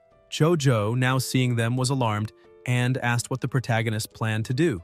Wei Yi explained that fang wolves never release their prey, chasing it until the end, so fleeing was pointless. The only option was to fight and defeat them. Jojo questioned if he was really in condition to fight with so many wounds, but Wei Yi assured him he was fine. The two positioned themselves back to back, each guarding one side. Jojo grew spirited, saying he was relieved to see his friend ready to fight and that he would give his all. With his shield, he struck 3 wolves at once, laughed, and declared it was time to teach those beasts a lesson. Wei Yi then activated Demon Body, the physical fusion of demon and human under special circumstances, which granted him 20 extra points to all base attributes. His strength rose to 90 and his speed to 84. One of the wolves lunged at him, and Wei Yi thought his weapon might be damaged, but with the attribute boost, it should be enough. During the battle, the system recognized Dutch grass, and he received another 10 experience points.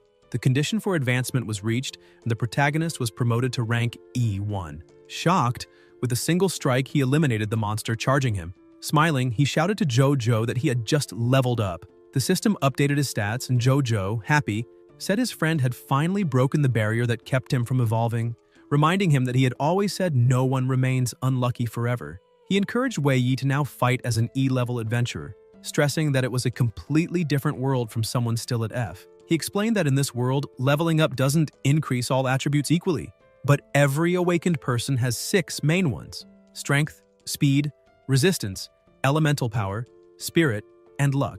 At level F1, the attributes are called base points, totaling 200 for all adventurers.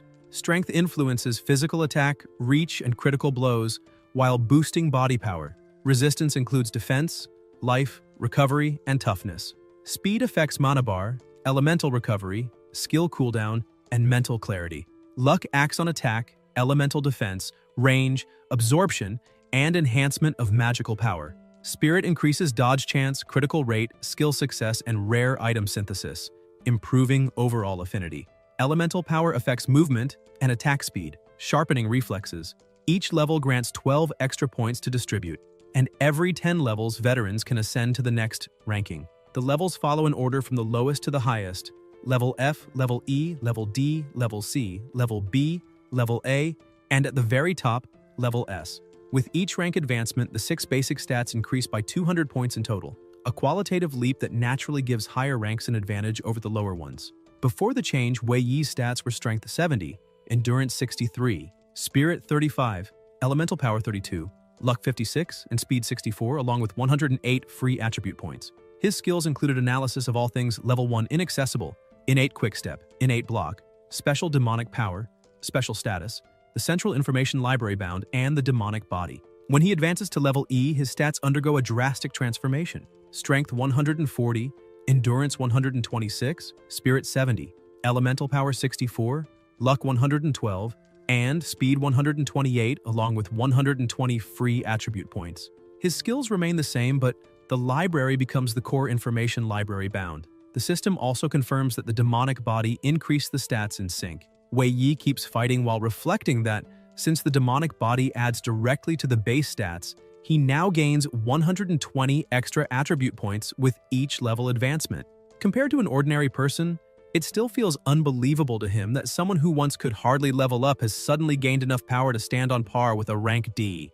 Jojo keeps fighting with everything he has, but points out that the number of wolves there is far greater than 20, and compared to a normal pack, this is way too many. The protagonist thinks the same, since the amount is far beyond normal for a pack of fang wolves, giving him an uneasy feeling. Suddenly, the wolves begin to behave differently, and Wei Yi notices they are carrying out alternating attacks.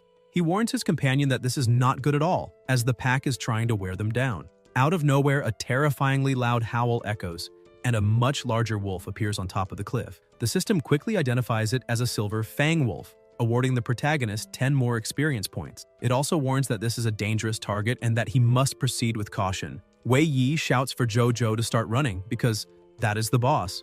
Both of them dash off, trying to force their way through the wolves surrounding them, but the silver wolf leaps from the cliff and lands right in front of them, releasing immense pressure.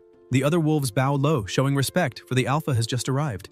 The system scans the silver wolf status, revealing that it is a level D10 boss. Its stats are Strength 214, Endurance 190, Spirit 202, Elemental Power 223, Luck 169, and Speed 250. Skills: Maximum Bite, Maximum Pounce, Maximum Tracking, and Silver Light Level 3.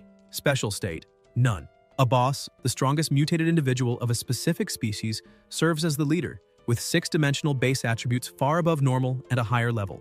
A boss also possesses unique and powerful elemental abilities, and normally it takes a team of the same level to defeat one. The protagonist thinks he must be incredibly unlucky, since everything he doesn't want to encounter always shows up, and he wonders why he keeps running into monsters with such absurd stats. Jojo warns that the path ahead is completely blocked by fang wolves and they need to find another way. Wei Yi keeps his eyes on the boss, thinking he fears that if they try to run, the monster won't give them a chance. So he concludes there are only 2 options: eliminate the threat, or at least injure it badly enough to secure an escape.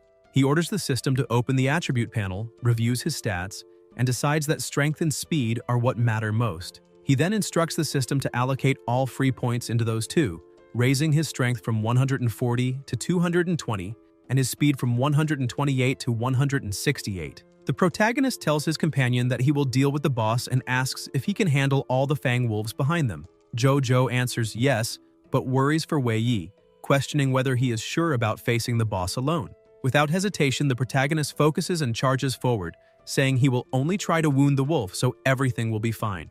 The boss noticed he was under attack and charged forward with terrifying speed. The system announced that the Silver Fang Wolf King was about to use the skill bite. Wei Yi thought this was his chance and, with a swift move, slid under the beast, dodging the strike. He activated Quickstep and reflected that normally the belly of a monster was the most vulnerable point, making it the perfect moment to attack. The wolf began releasing a strange energy, and the system warned that the king was preparing to use silver light. A blinding glow radiated from the creature's body so bright it disrupted Wei Yi's vision, and he thought he couldn't see anything, something expected, since a boss skill should never be underestimated. He realized he had to get out of there immediately or he'd become an easy target. The system detected the host Blino's status and announced it was attempting to convert information into audio. It then reported that it was analyzing the structure of silver light but failed. Another alert echoed, warning of imminent danger as elemental energy gathered ahead. Wei Yi saw cutting waves rushing toward him, tearing through everything in their path and wreaking large-scale devastation. He was shocked by the destructive force, comparable to a condensed elemental power beam capable of ignoring any defense. Had he not dodged in time, he would have been reduced to scraps like the surrounding trees. The Wolf King reappeared before him, and the system informed him that the silver light effect was active. The beast's entire body was wrapped in this power with a slight elemental boost, a massive energy concentration on its right, and imminent danger. Wei Yi thought that the enemy still had an elemental buff and that the effect was too wide-ranging. With only a broken sword, he had no chance of facing it head-on. This frustrated him because if he had an equivalent offensive ability, he wouldn't be so passive in battle. The system picked up on his thoughts and announced it was trying to learn the elemental principles of silver light, but failed again. Still, it repeated the analysis attempts, all unsuccessful. Wei Yi began to wonder if the system could really copy a boss skill just by observation. While dodging attacks, he reflected that from that day on, he learned his own thoughts could assist the system's analysis. Even without many abilities in the past, he had accumulated plenty of knowledge about them. If that could also serve to learn new techniques, the battle might change. Determined to test his theory, he asked the system if it could capture elemental changes in real time. LB confirmed the command had been received and activated capture. The system responded with a notification, reporting that it was attempting to learn Silver Light's principles, and this time managed to identify the skill as being tied to the electric element. Wei Yi thought the trajectory was finally becoming clear. Zhou ahead noticed the wolves suddenly retreating and looking back saw the boss amassing an absurd amount of energy. LB reported new insights into the stellar map of the electric element and that Silver Light comprehension was advancing into deeper analysis. Wei Yi was impressed to witness the true nature of a skill in action. The system confirmed it had reached superior understanding and was loading the conditions necessary for the host to learn Silver Light. The attack was launched again, devastating everything ahead with colossal force, but Wei Yi remained unharmed thanks to his companion stepping in with the star shield. Shocked, he saw Zhou throw himself into the strike without hesitation. Zhou turned and asked if Wei Yi was hurt, revealing he had a bad feeling when he saw the wolves retreating, as it could only mean the boss was about to use its ultimate move. Wei Yi apologized for causing so much trouble and thought he had gotten too close to the enemy trying to understand its ability, but fortunately Zhou had arrived in time to save him. He then smiled and looked at his hand, realizing he could finally feel the elemental power that had been repressed within him for so long. Zhou warned that the star shield was almost at its limit, the damage it absorbed nearly unbelievable. LB explained that the star shield, also known as the galaxy skill or conjunct, could be used for a set time and absorb damage equivalent to the energy attribute multiplied by 10. Moreover, any attack that struck the shield was reduced to 25% of its original power. However, if the shield broke before time, the stellar power would rebound and severely injure the bearer or disjunctor, causing a weakening status for 3 minutes with no early release possible. In this weakened state, all attributes fell by 60%. Zhou, pressured, shouted that if this continued, they might really die there, and stressed they needed to follow the plan. He told Wei Yi to go first, saying he would stay behind to hold the boss as long as possible, and instructed his friend to run east, away from the Fang Wolves, to the safest area. Then he would try to find a way to escape. Wei Yi stood up angrily, saying he understood Zhou's concern since he was at a lower level, but reminded him that after the Star Shield's debuff, it would be much harder for him to get away. The protagonist declared that if he simply fled and left a companion behind, he would regret it for the rest of his life. He then began imbuing his sword with the new ability and said they were not completely cornered, stressing that if they had come this far together, they would also return together. At that moment, LB notified that the analysis was complete and that Silver Light had been learned, also announcing that the stellar map had been unlocked. Wei Yi's attributes now were Strength 140 plus 80, Energy 126, Spirit 70, Stellar Power 64, Luck 112, Speed 128 plus 40, and Free Points 0. Skills: Universal Analysis Level 1. Access denied, maximum level, Innate Quickstep, Innate Block, Special Demonic Power, Stellar Map, maximum skill, Silver Light 1 of 3, special status, Bound Core Information Library, and Demon Body Auto-Update. Elemental skills like magic crystals were features granted to this world by creation. Both awakened and magical beasts could, as long as they had a compatible element, gain the chance to master such skills. Elements were divided into 5 types: star, electric, core, cloud, and flower, each with its own characteristics. The greater the elemental affinity, the higher the chance to understand a skill of that element. Human researchers seeking more stable abilities tried to study the principles behind this power, but even after countless experiments with monsters, they failed to observe elemental changes. In the end, all results were deemed failures. The system continued to notify that Wei Yi had learned the skill, understood the configuration of the electric element, and unlocked the stellar map. The protagonist thought he had replicated the technique through the LBO Blue Treasure system, Recognizing it as a pure element skill, even rarer still, the system explained that silver light was a special electric elemental skill, a pure manifestation of electric power. All manifested elemental damage was considered elemental damage, capable of ignoring most physical defenses. Elemental power consumption was low, sustained state was medium, and release short. Jojo, seeing Wei Yi using the same ability as the boss, was stunned that he could grasp such a complex technique in such a critical moment, especially one that belonged to a boss. The protagonist replied that it must have just been luck, since the surrounding elements were compatible with him. In his thoughts, Wei Yi considered this explanation more acceptable for his companion, but even having acquired a new skill, he recognized that the attribute gap with the Wolf King was still immense. He knew he would need the system's assistance to find the enemy's weak points. The wolf ended the skill and switched to brute force, breaking Jojo's defense and hurling him away. Quickly, Wei Yi rushed to his friend and caught him, asking if he was all right. LB announced that the star shield had broken, putting his companion in a grievously wounded state and further afflicted with weakening from the shattering. Jojo began coughing blood, and the system confirmed that the weakening status had been applied, reducing all his attributes by 60%.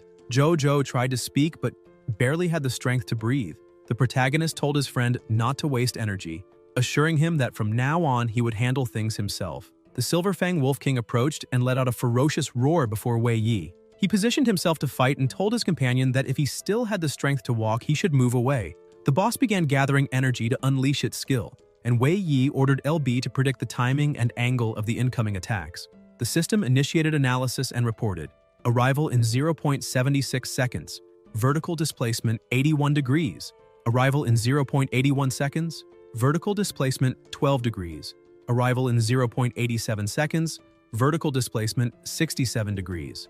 With precise movements, Wei Yi dodged the first strike and thought that as long as he could predict time and angle, he could conserve energy by adjusting his trajectory. After escaping every blast, he took advantage of the opening and positioned himself so the remaining attacks collided with each other. The beast, enraged, switched to brute force, but the protagonist dodged again. He realized the monster was trying to use dust to obstruct his sight, but that meant nothing against LB. The system warned that a light blade was incoming with vertical displacement 45 degrees, followed by another at 70 degrees.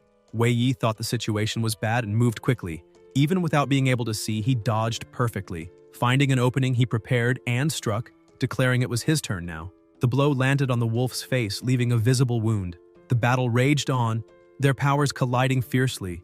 Jojo watched in awe, wondering if this was really the same Wei Yi he knew, for the strength he was showing was unbelievable.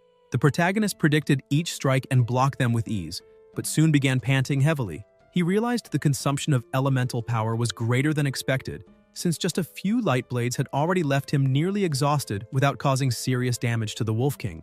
On top of that, his elemental recovery was far inferior to the enemy's. The system reported that the boss was being influenced by a mental power that accelerated its recovery. Wei Yi understood that the longer the fight dragged on, the worse it would get for him.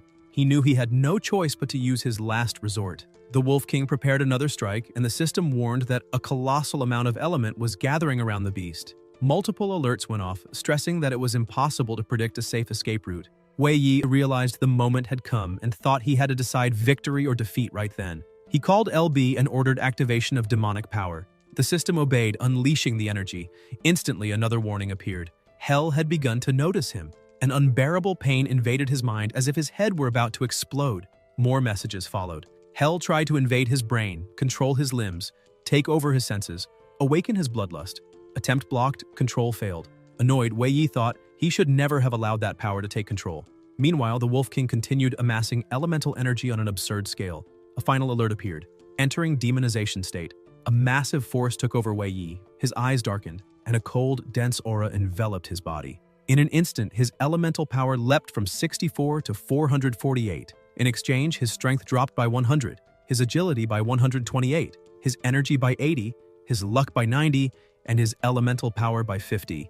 The Wolf King prepared to strike, and Wei Yi, with empty voice and fixed gaze, declared it was time for the creature to experience defeat by its own skill. They attacked simultaneously, but the pressure of Wei Yi's strike proved overwhelmingly superior. Their energies clashed in the air, but the protagonist's charge sliced through the enemy's attack like paper, severing the wolf's head along with it. The impact was so powerful it split mountains behind the beast, triggering a colossal explosion. The system announced that the wolf had been defeated, and that Wei Yi had gained a massive amount of experience, instantly rising from level E1 to level E5. As the light faded, his stats returned exactly to what they had been before, with his distribution preserved, and as a reward for victory, he received 48 free points. Jojo had also managed to earn enough points to level up, advancing to rank E10. He stood frozen, still processing the fact that the boss had been defeated with a single strike, and that one of the mountains behind them had been completely obliterated, which made him wonder what exactly the protagonist had experienced inside those ruins. He then noticed that his companion still looked somewhat different, and a notification appeared saying that the host's mental stability had been detected and the demonic power forcibly deactivated. Wei Yi, still with a throbbing headache, thought that he hadn't expected the side effects to be so severe after such a short period of use, and that if it weren't for LB, he might have completely lost control. The protagonist looked down at his hand and sensed something strange.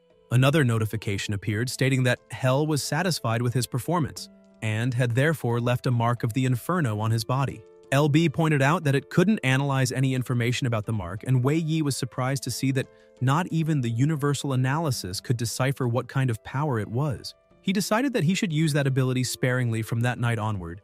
Jojo came running and asked if he was okay. The protagonist smiled, saying he was fine but exhausted from purging elemental energy. He glanced at the clock and realized it was already past 11, and they still had a long way back, so they needed to hurry. Wei Yi looked at the boss's corpse and commented that it was a shame processing its materials would take time, so they would have to leave it there, a big waste.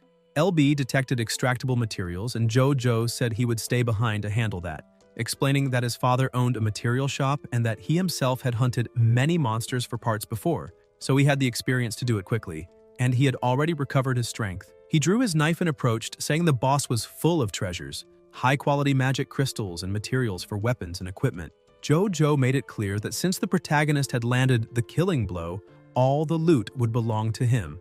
Jojo smiled and added that he never imagined his friend would grow so strong so quickly, and that now he no longer needed help for the rest of the journey, which was perfect since he could focus on processing those materials. Wei Yi tried to argue, a bit worried, but Jojo cut him off, saying there was no need to worry since he'd do everything for free, and with a grin, added that he'd heard the Wolf King's meat was delicious, asking only that the protagonist save him a piece. Wei Yi relaxed a little at that, and Jojo began pushing him toward the exit, saying he should go before time ran out. Still hesitant, the protagonist agreed and said he would leave everything there with Jojo. He then set off toward the city, thinking he now had a more urgent matter to deal with. In the outskirts of Starforge City, someone was shouting inside a building, demanding immediate payment. An annoyed little girl asked why the rush, saying her older brother had promised to return that night, and questioning whether the adults couldn't wait a bit longer. The man kept pressuring her, saying he wouldn't wait. The contract was clear, black and white. Either she paid or she was out.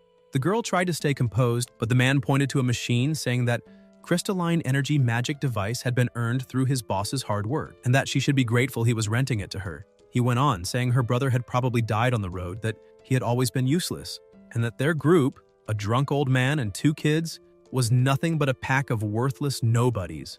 The girl grew angrier, marched up to him, and kicked his foot in fury and defiance, shouting that if he dared say another word about her brother, he would deeply regret it.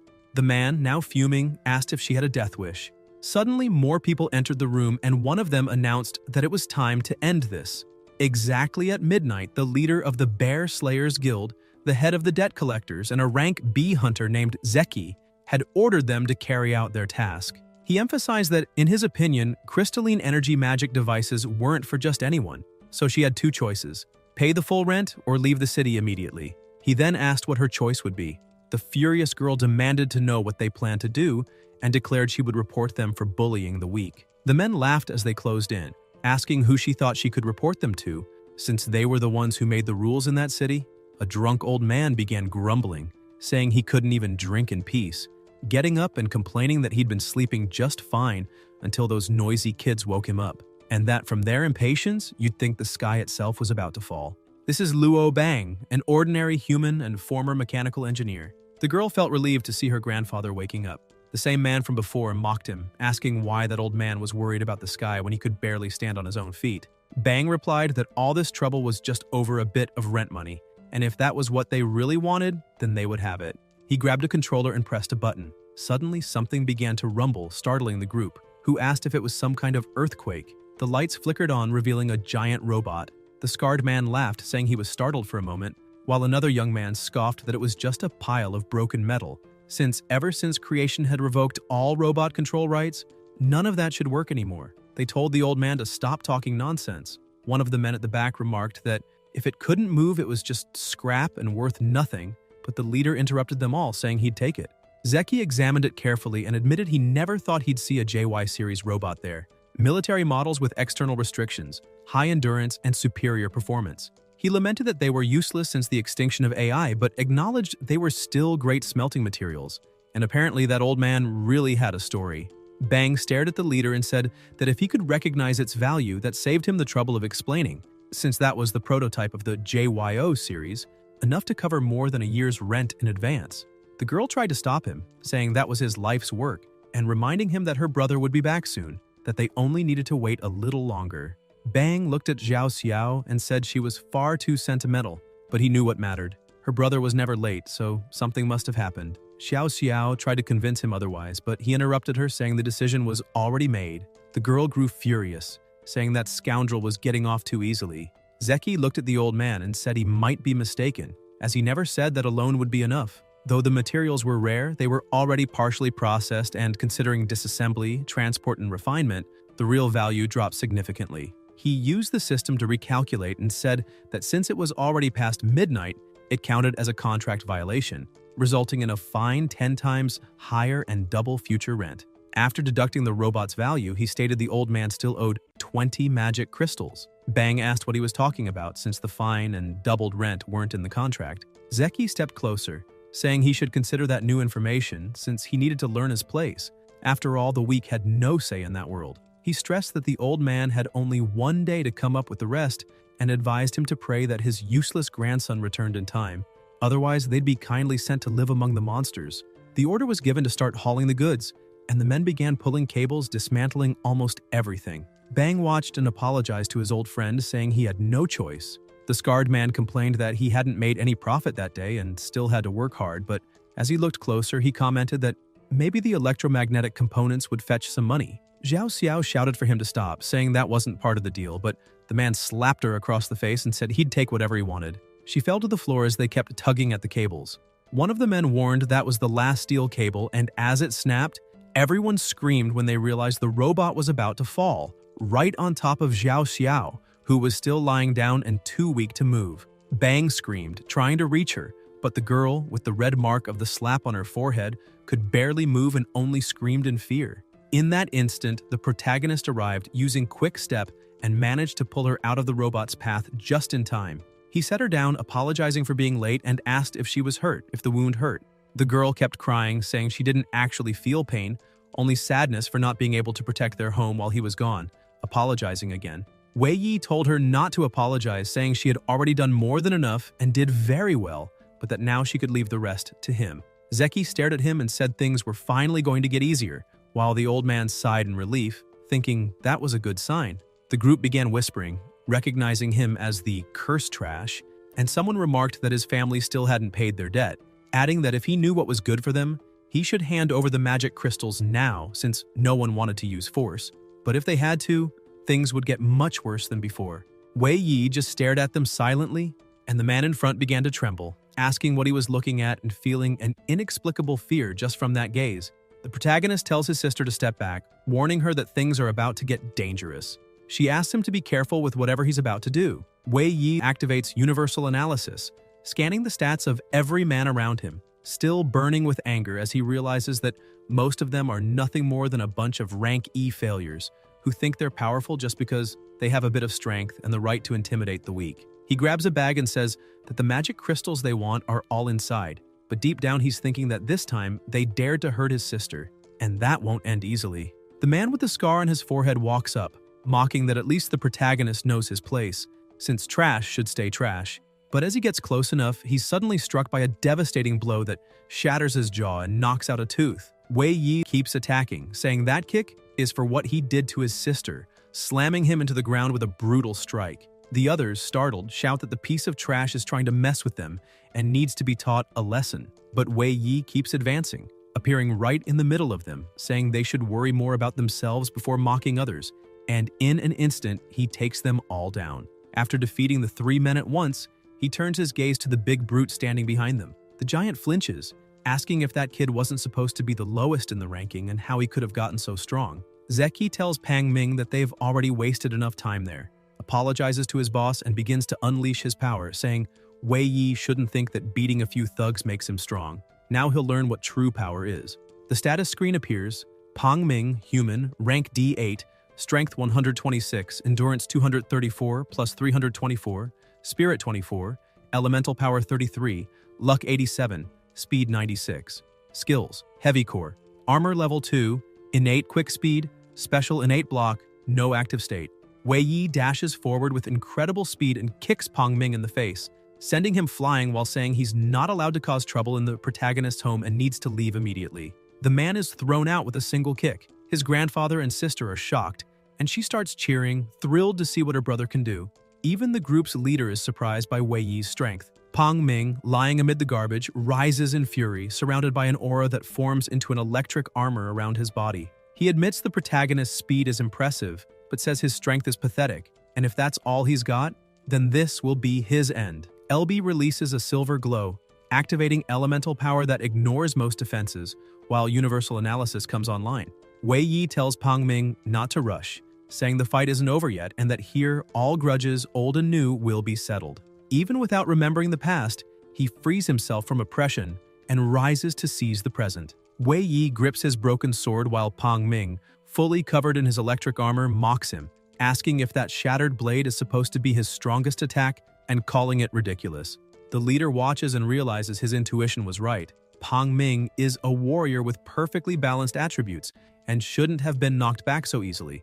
Perhaps that boy's attack is something different. Xiao Xiao shouts to her brother that if he can't win, they can still run away. Pang Ming starts laughing, convinced his enemy won't hold out, since even though he can't move well with his skill active, his defense is at its peak, and if the opponent attacks him directly, he'll be stunned. Then he'll make him taste real pain.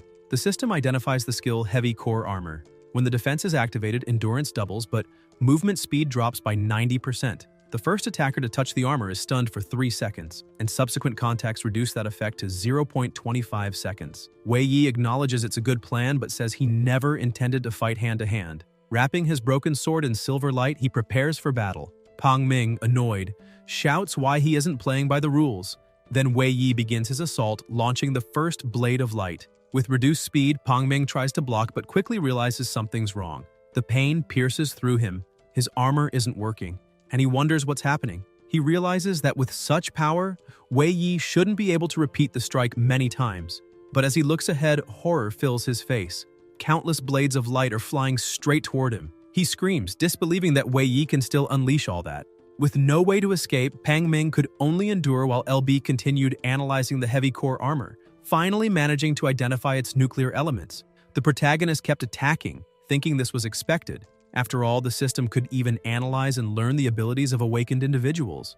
LB initiated a deeper analysis, and Wei Yi noticed that, by maintaining a constant assault, the elements kept reconstructing themselves, which increased the tracking accuracy, making it perfect for the system to identify the elemental trajectories. LB then notified him that it had acquired new information on the nuclear element's star map, and now had a deeper understanding, beginning to load and learn the conditions of the heavy core armor. The skills had been assimilated. Pang Ming kept getting hit and, filled with rage, realized his armor had no effect at all. He completely dissolved it, declaring that it was better to attack directly now. He said that if he could just get close to that annoying brat, the fight would be over in an instant. Wei Yi recognized the perfect moment to act, having found an opening. He infused silver light into his broken sword, compressing elemental power along its edge, greatly amplifying its penetration force, thinking that no matter what happened, this strike would be devastating. The warrior realized that if he were hit, it would be the end, but there was no time to dodge. Just then, Zeki stepped in, shouting for them to stop, declaring the farce was over, and caught the protagonist's blade with his bare hands, saving his last subordinate. As he gripped the sword, he felt something strange, and thought that his suspicions were right. The elemental damage and lightning power were incredible, maintaining tremendous strength even detached from their owner. The leader couldn't understand how that boy had acquired such abilities.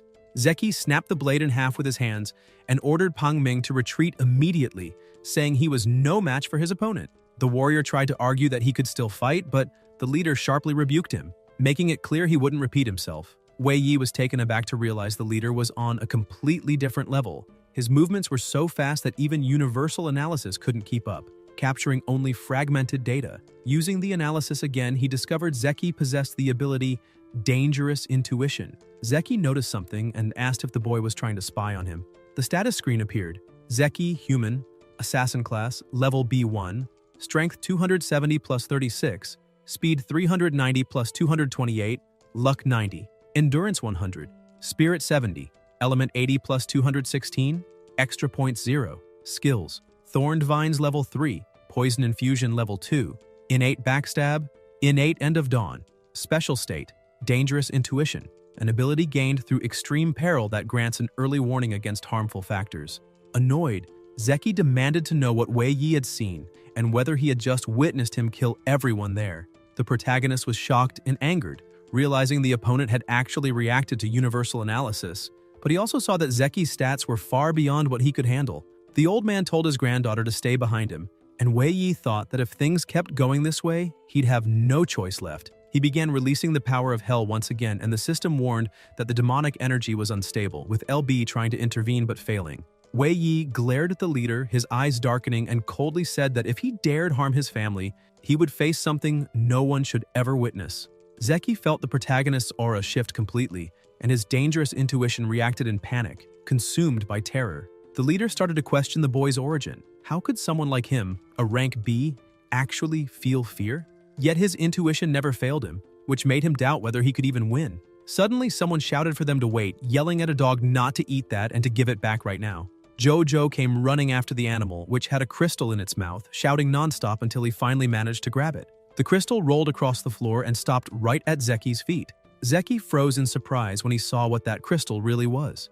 Wei Yi returned to normal upon sensing his friend's presence, and Xiao Xiao cheered excitedly to see someone else arrive. The protagonist smiled in relief, happy that Jojo had also made it out of the misty forest safely. Annoyed, Jojo complained that he would have arrived much sooner if not for that stupid dog stealing his magic crystal along the way, looking around to see where it had fallen. Zeki, already holding the crystal in his hand, asked where they had gotten it. Jojo replied that he had dropped it by accident and explained that magic crystals above the intermediate level come from bosses, so Zeki should return it to its rightful owner. Wei Yi confirmed, saying that the crystal belonged to a boss known as the Silver Fang Wolf King, and that on their way back they were ambushed, which was why the rent payment had been delayed. Furious, Pang Ming shouted that this had to be a joke. There was no way just the two of them could have defeated a boss. Jojo shot back that he was right because the boss hadn't been defeated by both of them, but by Wei Yi alone. Zeki began to think, realizing his intuition had been correct. If they had truly managed to kill a boss, then Wei Yi's strength had to be at least rank C. He also thought that if he continued fighting and got injured, it could compromise his main plan. Besides, his magic crystal shield also required intermediate crystals to recharge. Zeki tossed a paper toward the protagonist, saying he should consider himself lucky to walk away alive from that situation. The leader remarked that Wei Yi could use that intermediate crystal as payment for 3 months' rent and compensation. Since the contract was a standard magical contract, a type of agreement written with energy extracted from crystals, where breaking it would cause severe harm to the violator. Zeki then turned and ordered Pang Ming to carry the 4 other men as they were leaving immediately. The brute asked what about the robot, and the leader mocked him, asking if he really thought he could carry something that large. Meanwhile, the protagonist carefully read through the contract and saw that nothing was technically wrong, though he still felt suspicious about what Zeki might be plotting. Xiao Xiao mocked the brute as he struggled to lift his wounded companions. Zeki departed, thinking that he'd let Wei Yi go this time, but once his plan was complete, he'd have plenty of chances to finish the job. The protagonist watched and commented that it seemed they really were gone, relieved that at least this time they had managed to win without resorting to demonic power, avoiding losing control again. Xiao Xiao ran up to her brother, glowing with excitement, and asked when he had become so strong. Wei Yi laughed, saying maybe he'd just been really lucky these past few days and felt that the system must be close to leveling up. Jojo, taking advantage of the calm moment, called his friend over and showed all the materials and meat he had gathered, saying that everything belonged to Wei Yi and that all he wanted in return was a piece of the meat. The protagonist was amazed, unable to understand how his friend had carried so much weight alone. Jojo explained that the most precious material of all was that giant fang, the Silver Fang Wolf King's own tooth. Immediately LB began analyzing it and confirmed Giant Fang of the Silver Fang Wolf King, a rank D item with a sharp edge and high elemental conductivity, making it an excellent material for weapon crafting. Upon realizing this, Wei Yi thought he could use that material to maximize the Silver Light's effect and finally forge a new weapon worthy of his power. Meeting Zeki had made him realize just how lacking he still was. Beyond the obvious danger, he knew that to hold his own in that kind of situation, he'd have had to rely on his demonic power, risking losing control. That's why he decided he needed to grow stronger, because only then could he truly protect everything before him: his family, his friends, and most of all, his little sister. Xiao Xiao ran up to Jojo and asked if that meat was edible, to which he replied enthusiastically that if they grilled it, it would taste amazing and everyone should try it right away. Bang approached the protagonist and commented that all those materials were truly exceptional. The grandfather looked at his grandson and said he seemed different this time, that he must have gone through a lot on his journey. Wei Yi nodded, saying that indeed some people had even died, wondering if he should tell his grandfather everything that had happened. Suddenly, Bang mentioned that it seemed his grandson had met Lan Bao, leaving Wei Yi shocked. The old man looked him in the eyes and calmly said it was all right, because there were things he too needed to share. The embers glowed as the meat began to grill. Jojo grinned and called everyone over, shouting that the barbecue was ready. Xiao Xiao grabbed a few pieces of meat in her hands and argued with the dog, saying those were for her big brother and grandpa, and his share was already set aside so he shouldn't steal any. Jojo laughed, saying there was plenty for everyone, so there was no need to fight. The old man praised the aroma, saying the smell was truly wonderful, and the protagonist told his sister to eat more slowly. Xiao Xiao tasted a piece and was amazed, saying the barbecue was delicious, but soon she began to feel sleepy while eating. Wei Yi explained that it happened because she had eaten too much. As he adjusted the robot's position, the system analyzed the meat and displayed cooked meat of the Silver Fang Wolf King identified, 10 analysis experience points acquired. Magic beast meat currently delicious, but excessive consumption causes drowsiness. Bang looked around and commented that it had been a long time since they'd had such a happy meal. Wei Yi agreed, and the old man added that in all his life, he had never tasted anything so flavorful, noting how difficult it must have been to deal with that beast. A protective barrier was raised around the campsite. The protagonist explained that the battle had been fierce, but thanks to Lan Bao's power, he managed to win, though he needed to be cautious, as creation's interference in that world was stronger than he'd imagined. Sooner or later, it would turn its attention to that uncontrollable power. LB emitted an alert. Inaccessible activated, important information about Lan Bao concealed. Access denied. Wei Yi asked his grandfather if he already knew about Lan Bao, since he only understood half of the system, and wanted to know how to use that power to grow stronger and protect everyone, as well as find a way to restore Lan Bao. He also asked if his grandfather really believed it was possible to restore the world to what it once was. Bang placed a hand on his shoulder and said he was still a naive child, asking how they could stop now, when the gears of history had already begun to turn. He emphasized that creation hadn't destroyed everything completely. Looking back, he said that at least they were still there, his old companions with whom he had worked for over 20 years. The old man then began telling a story. When he first met the machine, it was merely a simple combat weapon, but after so many dangers and hardships faced together, they developed a bond, and the machine began to acquire human emotions. While JYO fought with all its might, it used to say it had to win so it could bring everyone home. The old man concluded that it was truly nostalgic, as the bond between human and machine had been engraved in his memories. And even though creation had destroyed its intelligent consciousness, he believed it hadn't vanished completely. With conviction, the old man went on to say he faithfully believed it would return in another form, because that was its destiny, the same destiny he had always believed in. Now he told his grandson that he too had his own path to follow, and urged him to trust his heart, for it would lead him in the right direction. LB then reported detecting an emotional fluctuation and attempting to understand it, but it couldn't identify what it was. Wei Yi was surprised to realize the system was trying to produce a new kind of reaction. LB kept analyzing the fluctuation, trying to comprehend it, but failed several times. The protagonist, intrigued, began wondering if that conversation with his grandfather had triggered some sort of resonance with the system. That stubbornness was just like when Lan Bao tried to learn new things. Wei Yi asked his grandfather if he knew whether Lan Bao had left anything behind, something called a world fragment. Bang replied that he'd never heard of that, but recalled that once Lan Bao mentioned leaving an important notebook in the old house, saying that when the protagonist had gained enough power, it would be time to tell him about it. The old man added that it seemed that time had now come. Wei Yi asked what kind of notebook it was, but his grandfather only told him to go there and see for himself. Assuring him he would find the answers he was looking for, he thought this came at the perfect time, as the day he was meant to make that visit had finally arrived. Besides, he also planned to visit his father and mother. The night passed, and the next day, Wei Yi strapped on two 30-kilogram wrist weights for training. The system informed him that the total weight was 100 kilograms. He completed a 20-kilometer run, 200 sit-ups, and 200 push-ups.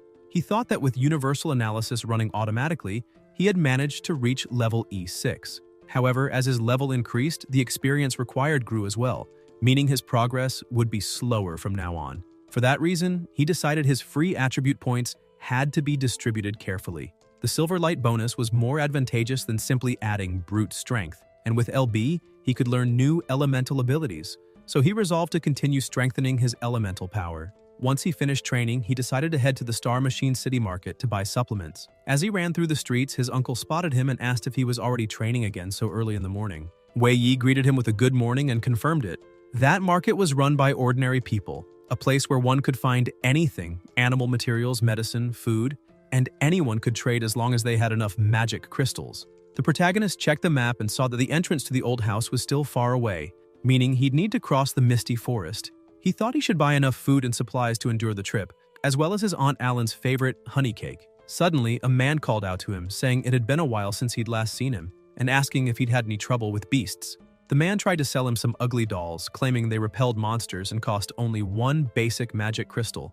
The system analyzed the item and reported that there was a legend about dolls that could ward off low-level monsters, but the real effect could only be confirmed through use. Wei Yi hesitated, unsure whether to believe it or not. Then, chaos broke out in the middle of the market. People were shouting to catch a thief. A hooded figure darted through the crowd at high speed, apologizing and asking to pass as they dodged through people. Wei Yi was impressed by the speed and wondered if that person was an awakened one. A woman cried out desperately that those were her goods, and that if she lost them, she wouldn't be able to pay rent that month. He recognized the voice. It was his Aunt Alan. Without a second thought, he tore off his weighted bracelets and dashed after the thief, shouting that he would help catch them. The fleeing person glanced back, surprised, thinking she had already lost her pursuers, but Wei Yi was closing in fast, yelling for her to stop immediately and return what she stole from his Aunt Alan. The thief laughed arrogantly, saying that when it came to running away, she was a professional. Then she fired a grappling claw from a device, hitting the frame of a nearby stall and collapsing it over the protagonist. Wei Yi grew annoyed as he pushed his way out from under the tarp, realizing she had escaped using the hook. He activated LB and ordered it to expand the scan radius around the area. The system confirmed the command and began scanning every inch nearby. On top of a nearby building, the thief ran swiftly, thinking she was safe, but the scan managed to locate her. She celebrated, saying that free food was the best thing in the world, and that this would be another day of savings, though she knew the item still had ownership marks and couldn't be stored in her inventory box. Suddenly, her wristwatch beeped with a warning. She was near her destination and needed to move discreetly. At the edge of the building, she decided it was time to descend. Meanwhile, on the ground, Wei Yi followed the signal, with the system notifying him that the target was only 5 meters away. The thief leapt from the building, but Wei Yi had already predicted her route and intercepted her, appearing directly in her path. Startled, she asked how he managed to get there so fast. Wei Yi remembered she still had the grappling hook and stayed alert, watching for her next move. As expected, the woman tried to use the hook again to change direction, but he used Quick Step, grabbed the cable, and yanked it hard, telling her that the same trick wouldn't work twice and demanding she return and apologize to his Aunt Alan. The girl lost her balance and started falling, screaming that the hook had gone out of control and that they were both going to crash. When her hood came off, the protagonist was stunned by her face, a young woman with delicate features and striking eyes. She admitted defeat, saying he'd caught her, but he was still shocked by how beautiful the thief was. The two fell together and she landed on top of him. Flustered, Wei Yi asked how long she planned to stay like that, and the girl smirked teasingly, saying a simple hug wouldn't kill him. Besides, he was the one who pulled her down. The protagonist grew irritated, thinking her attitude was odd, as she now acted like the victim. She quickly stood up and started to leave, saying that he'd won this time, and that she wouldn't bother him again, but he grabbed her cloak, saying she wasn't going anywhere, and had to come back to apologize to his aunt. The girl was startled and tried to pull away, but with his strength, the cloak slipped off, revealing a strange mark on her neck. The system immediately reacted. Toxic substances detected. Suspected beast venom. Wei Yi grew alarmed and asked if the wound on her neck was caused by poison. Annoyed, she tried to snatch her coat back, demanding he return it, but he insisted, stepping closer with a serious look. He explained that he knew what it was because he'd been poisoned by a beast before, and warned her that her wound was still in the incubation stage. Once the poison spread, she could die. He asked why she hadn't sought treatment. Embarrassed and trembling, the girl confessed that she didn't have the magic crystals to afford treatment like that. Looking down at the bread that had fallen to the ground, she murmured that if she had enough magic crystals, she wouldn't have to worry about simply surviving. Then she bent down, picked up the dirty bread, and with a bitter smile said that even a simple piece of bread was something she couldn't afford, let alone a cure for the poison that was slowly killing her. She explained that she had believed that by becoming an awakened, she would finally be accepted into an adventurer team, but everyone rejected her, saying her attack power was too low. Wei Yi stayed silent, a little saddened, as the system carried out its analysis. He realized the girl was telling the truth, since as an assassin, her attributes weren't suited for combat. Her level was also low, so she had no choice but to turn to theft to survive. The system finished scanning and displayed. Name Yuxi, Class Assassin. F1, Strength 2, Endurance 12, Spirit 24, Elemental Power 8, Luck 54, Speed, no extra attributes, skills 0. Innate skill, Violent Backstab, Special status, Poisoned. With tears in her eyes, she kept cleaning the bread and told him he didn't have to bother, that living one more day was enough. She added that in any case, she saw no hope in the future, so if he wanted to turn her in, he could. Moved by her situation, Wei Yi thought she didn't seem like a bad person at all. He told her she didn't need to be so desperate, remembering that he too had gone through the same thing and knew how hard it was for someone at rank F to survive in that world. After all, awakened ones who committed crimes were punished harshly. She was simply struggling to survive. Since he still had enough crystals for the time being, he decided to help her. The protagonist took out his crystal pouch and said he'd explain everything to Aunt Alan as long as the girl promised not to steal anymore. If she did that, he'd let her go. He handed her a few crystals, saying they weren't much but should help treat the poison. The girl burst into tears of joy, repeating over and over that she promised she'd never do it again, thanking him nonstop. Suddenly, people started calling out for the protagonist, asking where he was because they'd come to help. He shouted that he was in the alley. Taking advantage of the distraction, Yuxi fired her grappling hook and swiftly climbed upward. Wei Yi turned and told her that if she wanted to leave, she should do it now, but when he looked back, she was already gone. He was astonished, thinking her escape speed was faster than a rabbit's. Returning to the market, he felt oddly deceived, something that left him confused. The doll vendor commented that something was off because one of his dolls was pointing to the side, even though no one was there. Aunt Alan took the package from his hands, happily thanking him and saying that the honey cakes for the Split Bear Guild were all there, the last batch Zeki had ordered, and if she had lost them, she would have been in trouble. Wei Yi grew suspicious, wondering if Zeki might have some connection to that girl. Meanwhile, from afar, high atop a statue, Yuxi watched everything while holding the pouch of magic crystals. She smiled and remarked that simple men were easy to fool, just a few tricks, and they believed anything she said. Even though the goods were gone, she'd already obtained the information she needed and the crystals were just a bonus. Then she said, "Light mist effect, cancel," and her status panel restored. The poisoning disappeared. Her system completely changed. Name Zixi. Codename Black Raven. Race Human. Class Assassin. C6. Strength 8. Endurance 48. Spirit 96 plus 24. Elemental Power 32. Luck 216 plus 216. Speed 400 plus 180. Extra points 0. Skills: Light Mist, LV.3, Violent Backstab, Innate, Forget Worries, and Treasure Sense. Skill descriptions: Light Mist can cover surfaces with a user-defined camouflage, making them indistinguishable from reality. At level 3, it allows temporary alteration of the system panel, consuming a small amount of elemental power during its duration. Forget Worries reduces negative emotions and hostility detected by others, decreasing detection accuracy. She remained puzzled, wondering how the protagonist had managed to track her. Did he have some kind of detection ability? But she had investigated everyone in that city who possessed such skills and hadn't found anyone like him. Suddenly, her watch beeped, alerting her to an incoming mysterious call. She nearly jumped in fright, realizing the boss was contacting her. He ordered her to report her mission progress. Zixi replied that she was already within the Split Bear Guild's territory, but there were still no traces of the contraband crystal energy device. Perhaps the target was deliberately covering their tracks. The boss asked if she was talking about the mission target. Zixi kept watching and confirmed that Zeki was inspecting the goods at that very moment, so there was no chance to act. The boss then asked what goods she was referring to. Black Raven replied that she had already confirmed it. They were all honey cakes. Zeki had monopolized every honey cake in the city, and shipments were constantly being transported to the misty forest, with laborers gathering there as well. She pointed out that something important had to be happening, but the boss snapped that he didn't care about the cakes. The only thing he wanted was proof of Zeki's crystal energy smuggling, and she had better keep watch, or she already knew the consequences of failure. Slightly uneasy, she said she understood and continued her surveillance.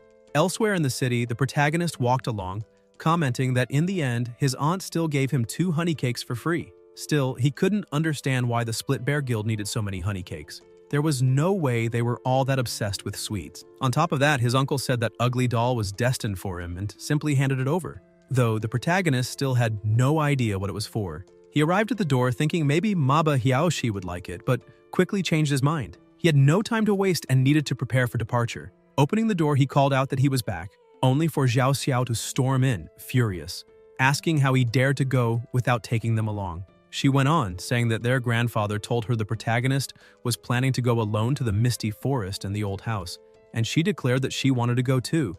Zhou was also upset, reminding him that they had agreed to be partners. So why was he acting alone? Besides, the ruins of the old city lay deep within the misty forest, the old house as well, and the journey would take at least 3 days full of danger.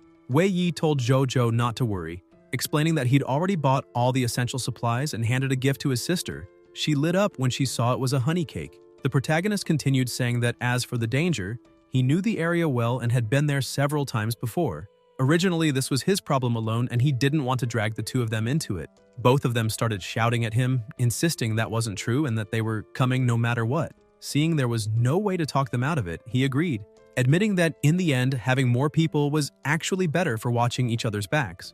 Meanwhile, their grandfather kept working on an item. The old man said that on top of everything else, the new weapon still needed time to be completed. After all, the better the material, the harder it was to forge, and those components had been prepared with care. Still, he said his grandson couldn't enter the misty forest without a decent weapon and tossed him a hammer. Bang remarked that the protagonist had always helped him with repairs since he was a child, so that tools should be useful for something. Wei Yi looked confused, thinking it was just a repair hammer, but his grandfather had reinforced it. The system analyzed and confirmed. Indeed, it was a ranked repair hammer, designed for fixing metal tools. Its main feature was durability, but it had been reinforced to provide greater striking power. Bang asked his grandson to send greetings on his behalf, and Zhou smiled, saying they were ready and just waiting for the protagonist. His sister told the dog to stay behind with Grandpa to protect the house. Wei Yi took a deep breath, a smile forming on his face, admitting that he really couldn't say no to them. Taking the lead, he called the 2 and announced it was time to set out. He marked the entire route on the map from start to finish, and then they began their journey. Meanwhile, deep within the misty forest, something strange was happening. A violent storm raged.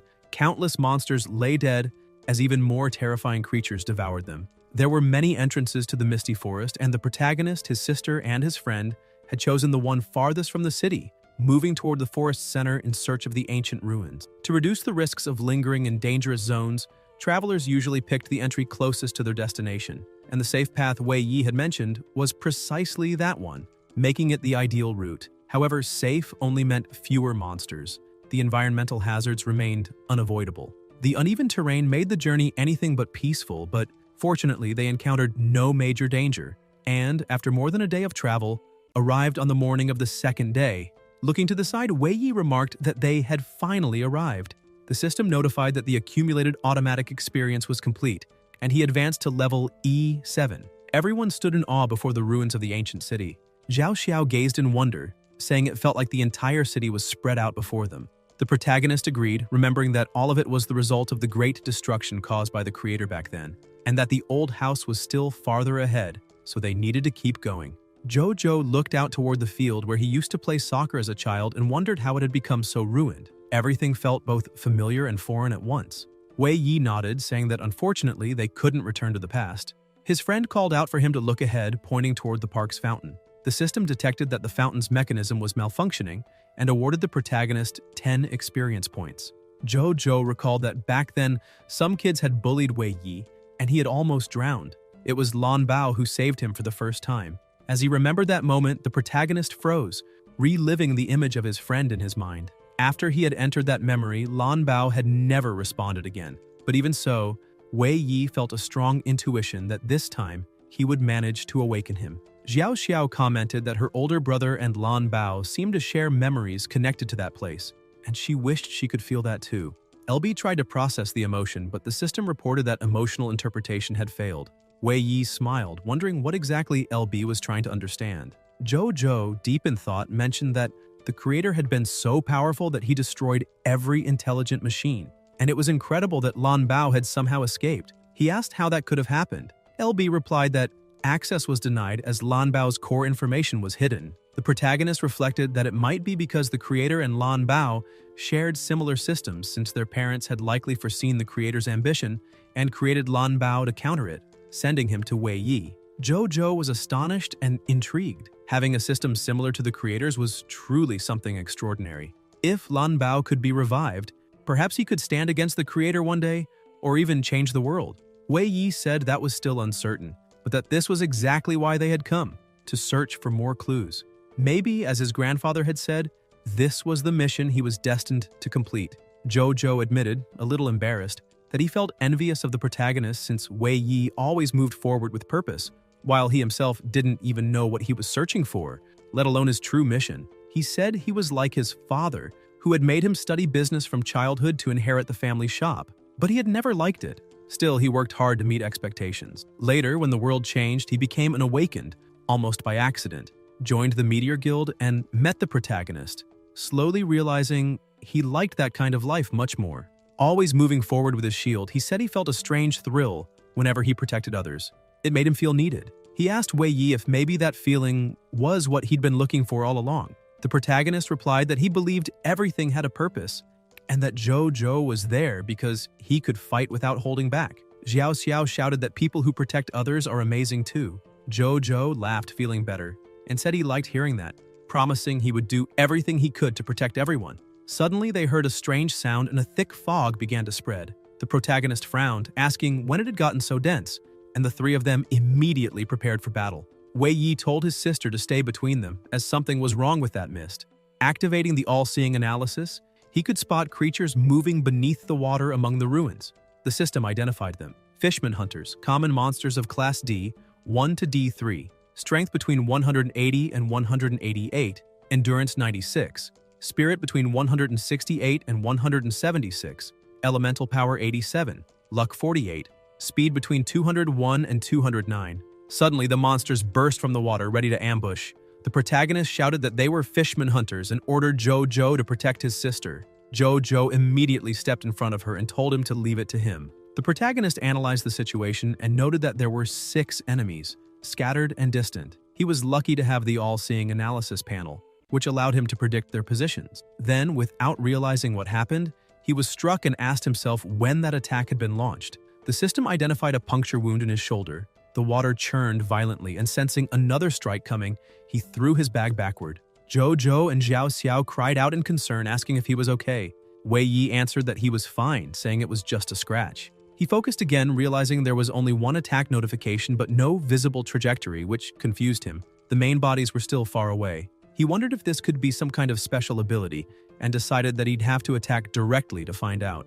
He activated the silver light, enveloping the hammer, and asked the system to analyze the elemental power in real time. One of the monsters lunged toward him. Without hesitation, he swung the hammer, but realized too late that it was only an illusion. LB warned that an attack was coming from above. The protagonist dodged on instinct, and at that instant, he finally understood what was happening. Meanwhile, at the Split Bear Guild headquarters, several members were chatting, asking if the others had seen that the bait had actually managed to attract that bear. They said there was no reason to be afraid. After all, they were in the guild, and this time was different.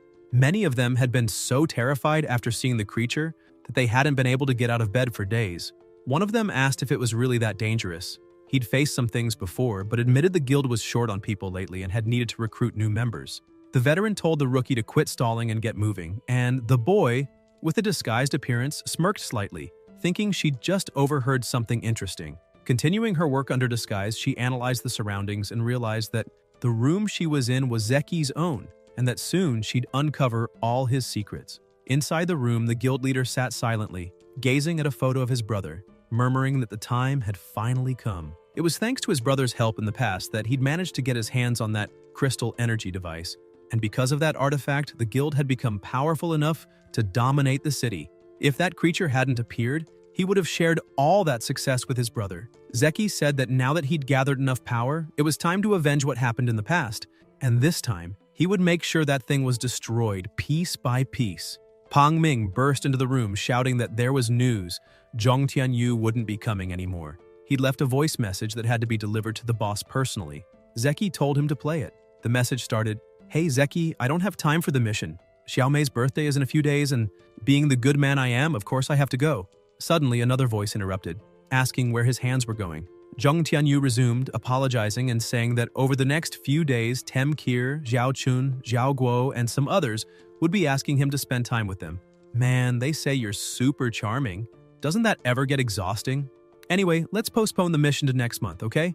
It's not like you'll find someone better than me, right?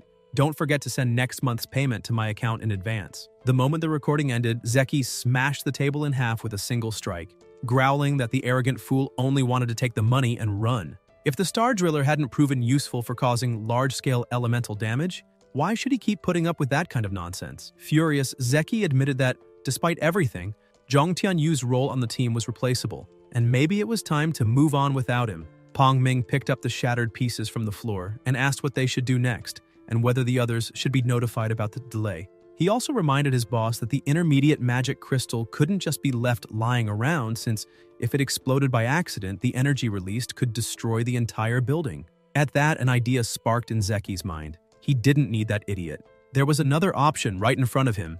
He turned to Pang Ming, a dark grin spreading across his face, and said the plan would proceed exactly as scheduled. But first, they needed to find someone. Guys, if you enjoyed the video, leave a like, comment, and subscribe to the channel so you don't miss new content. Thank you.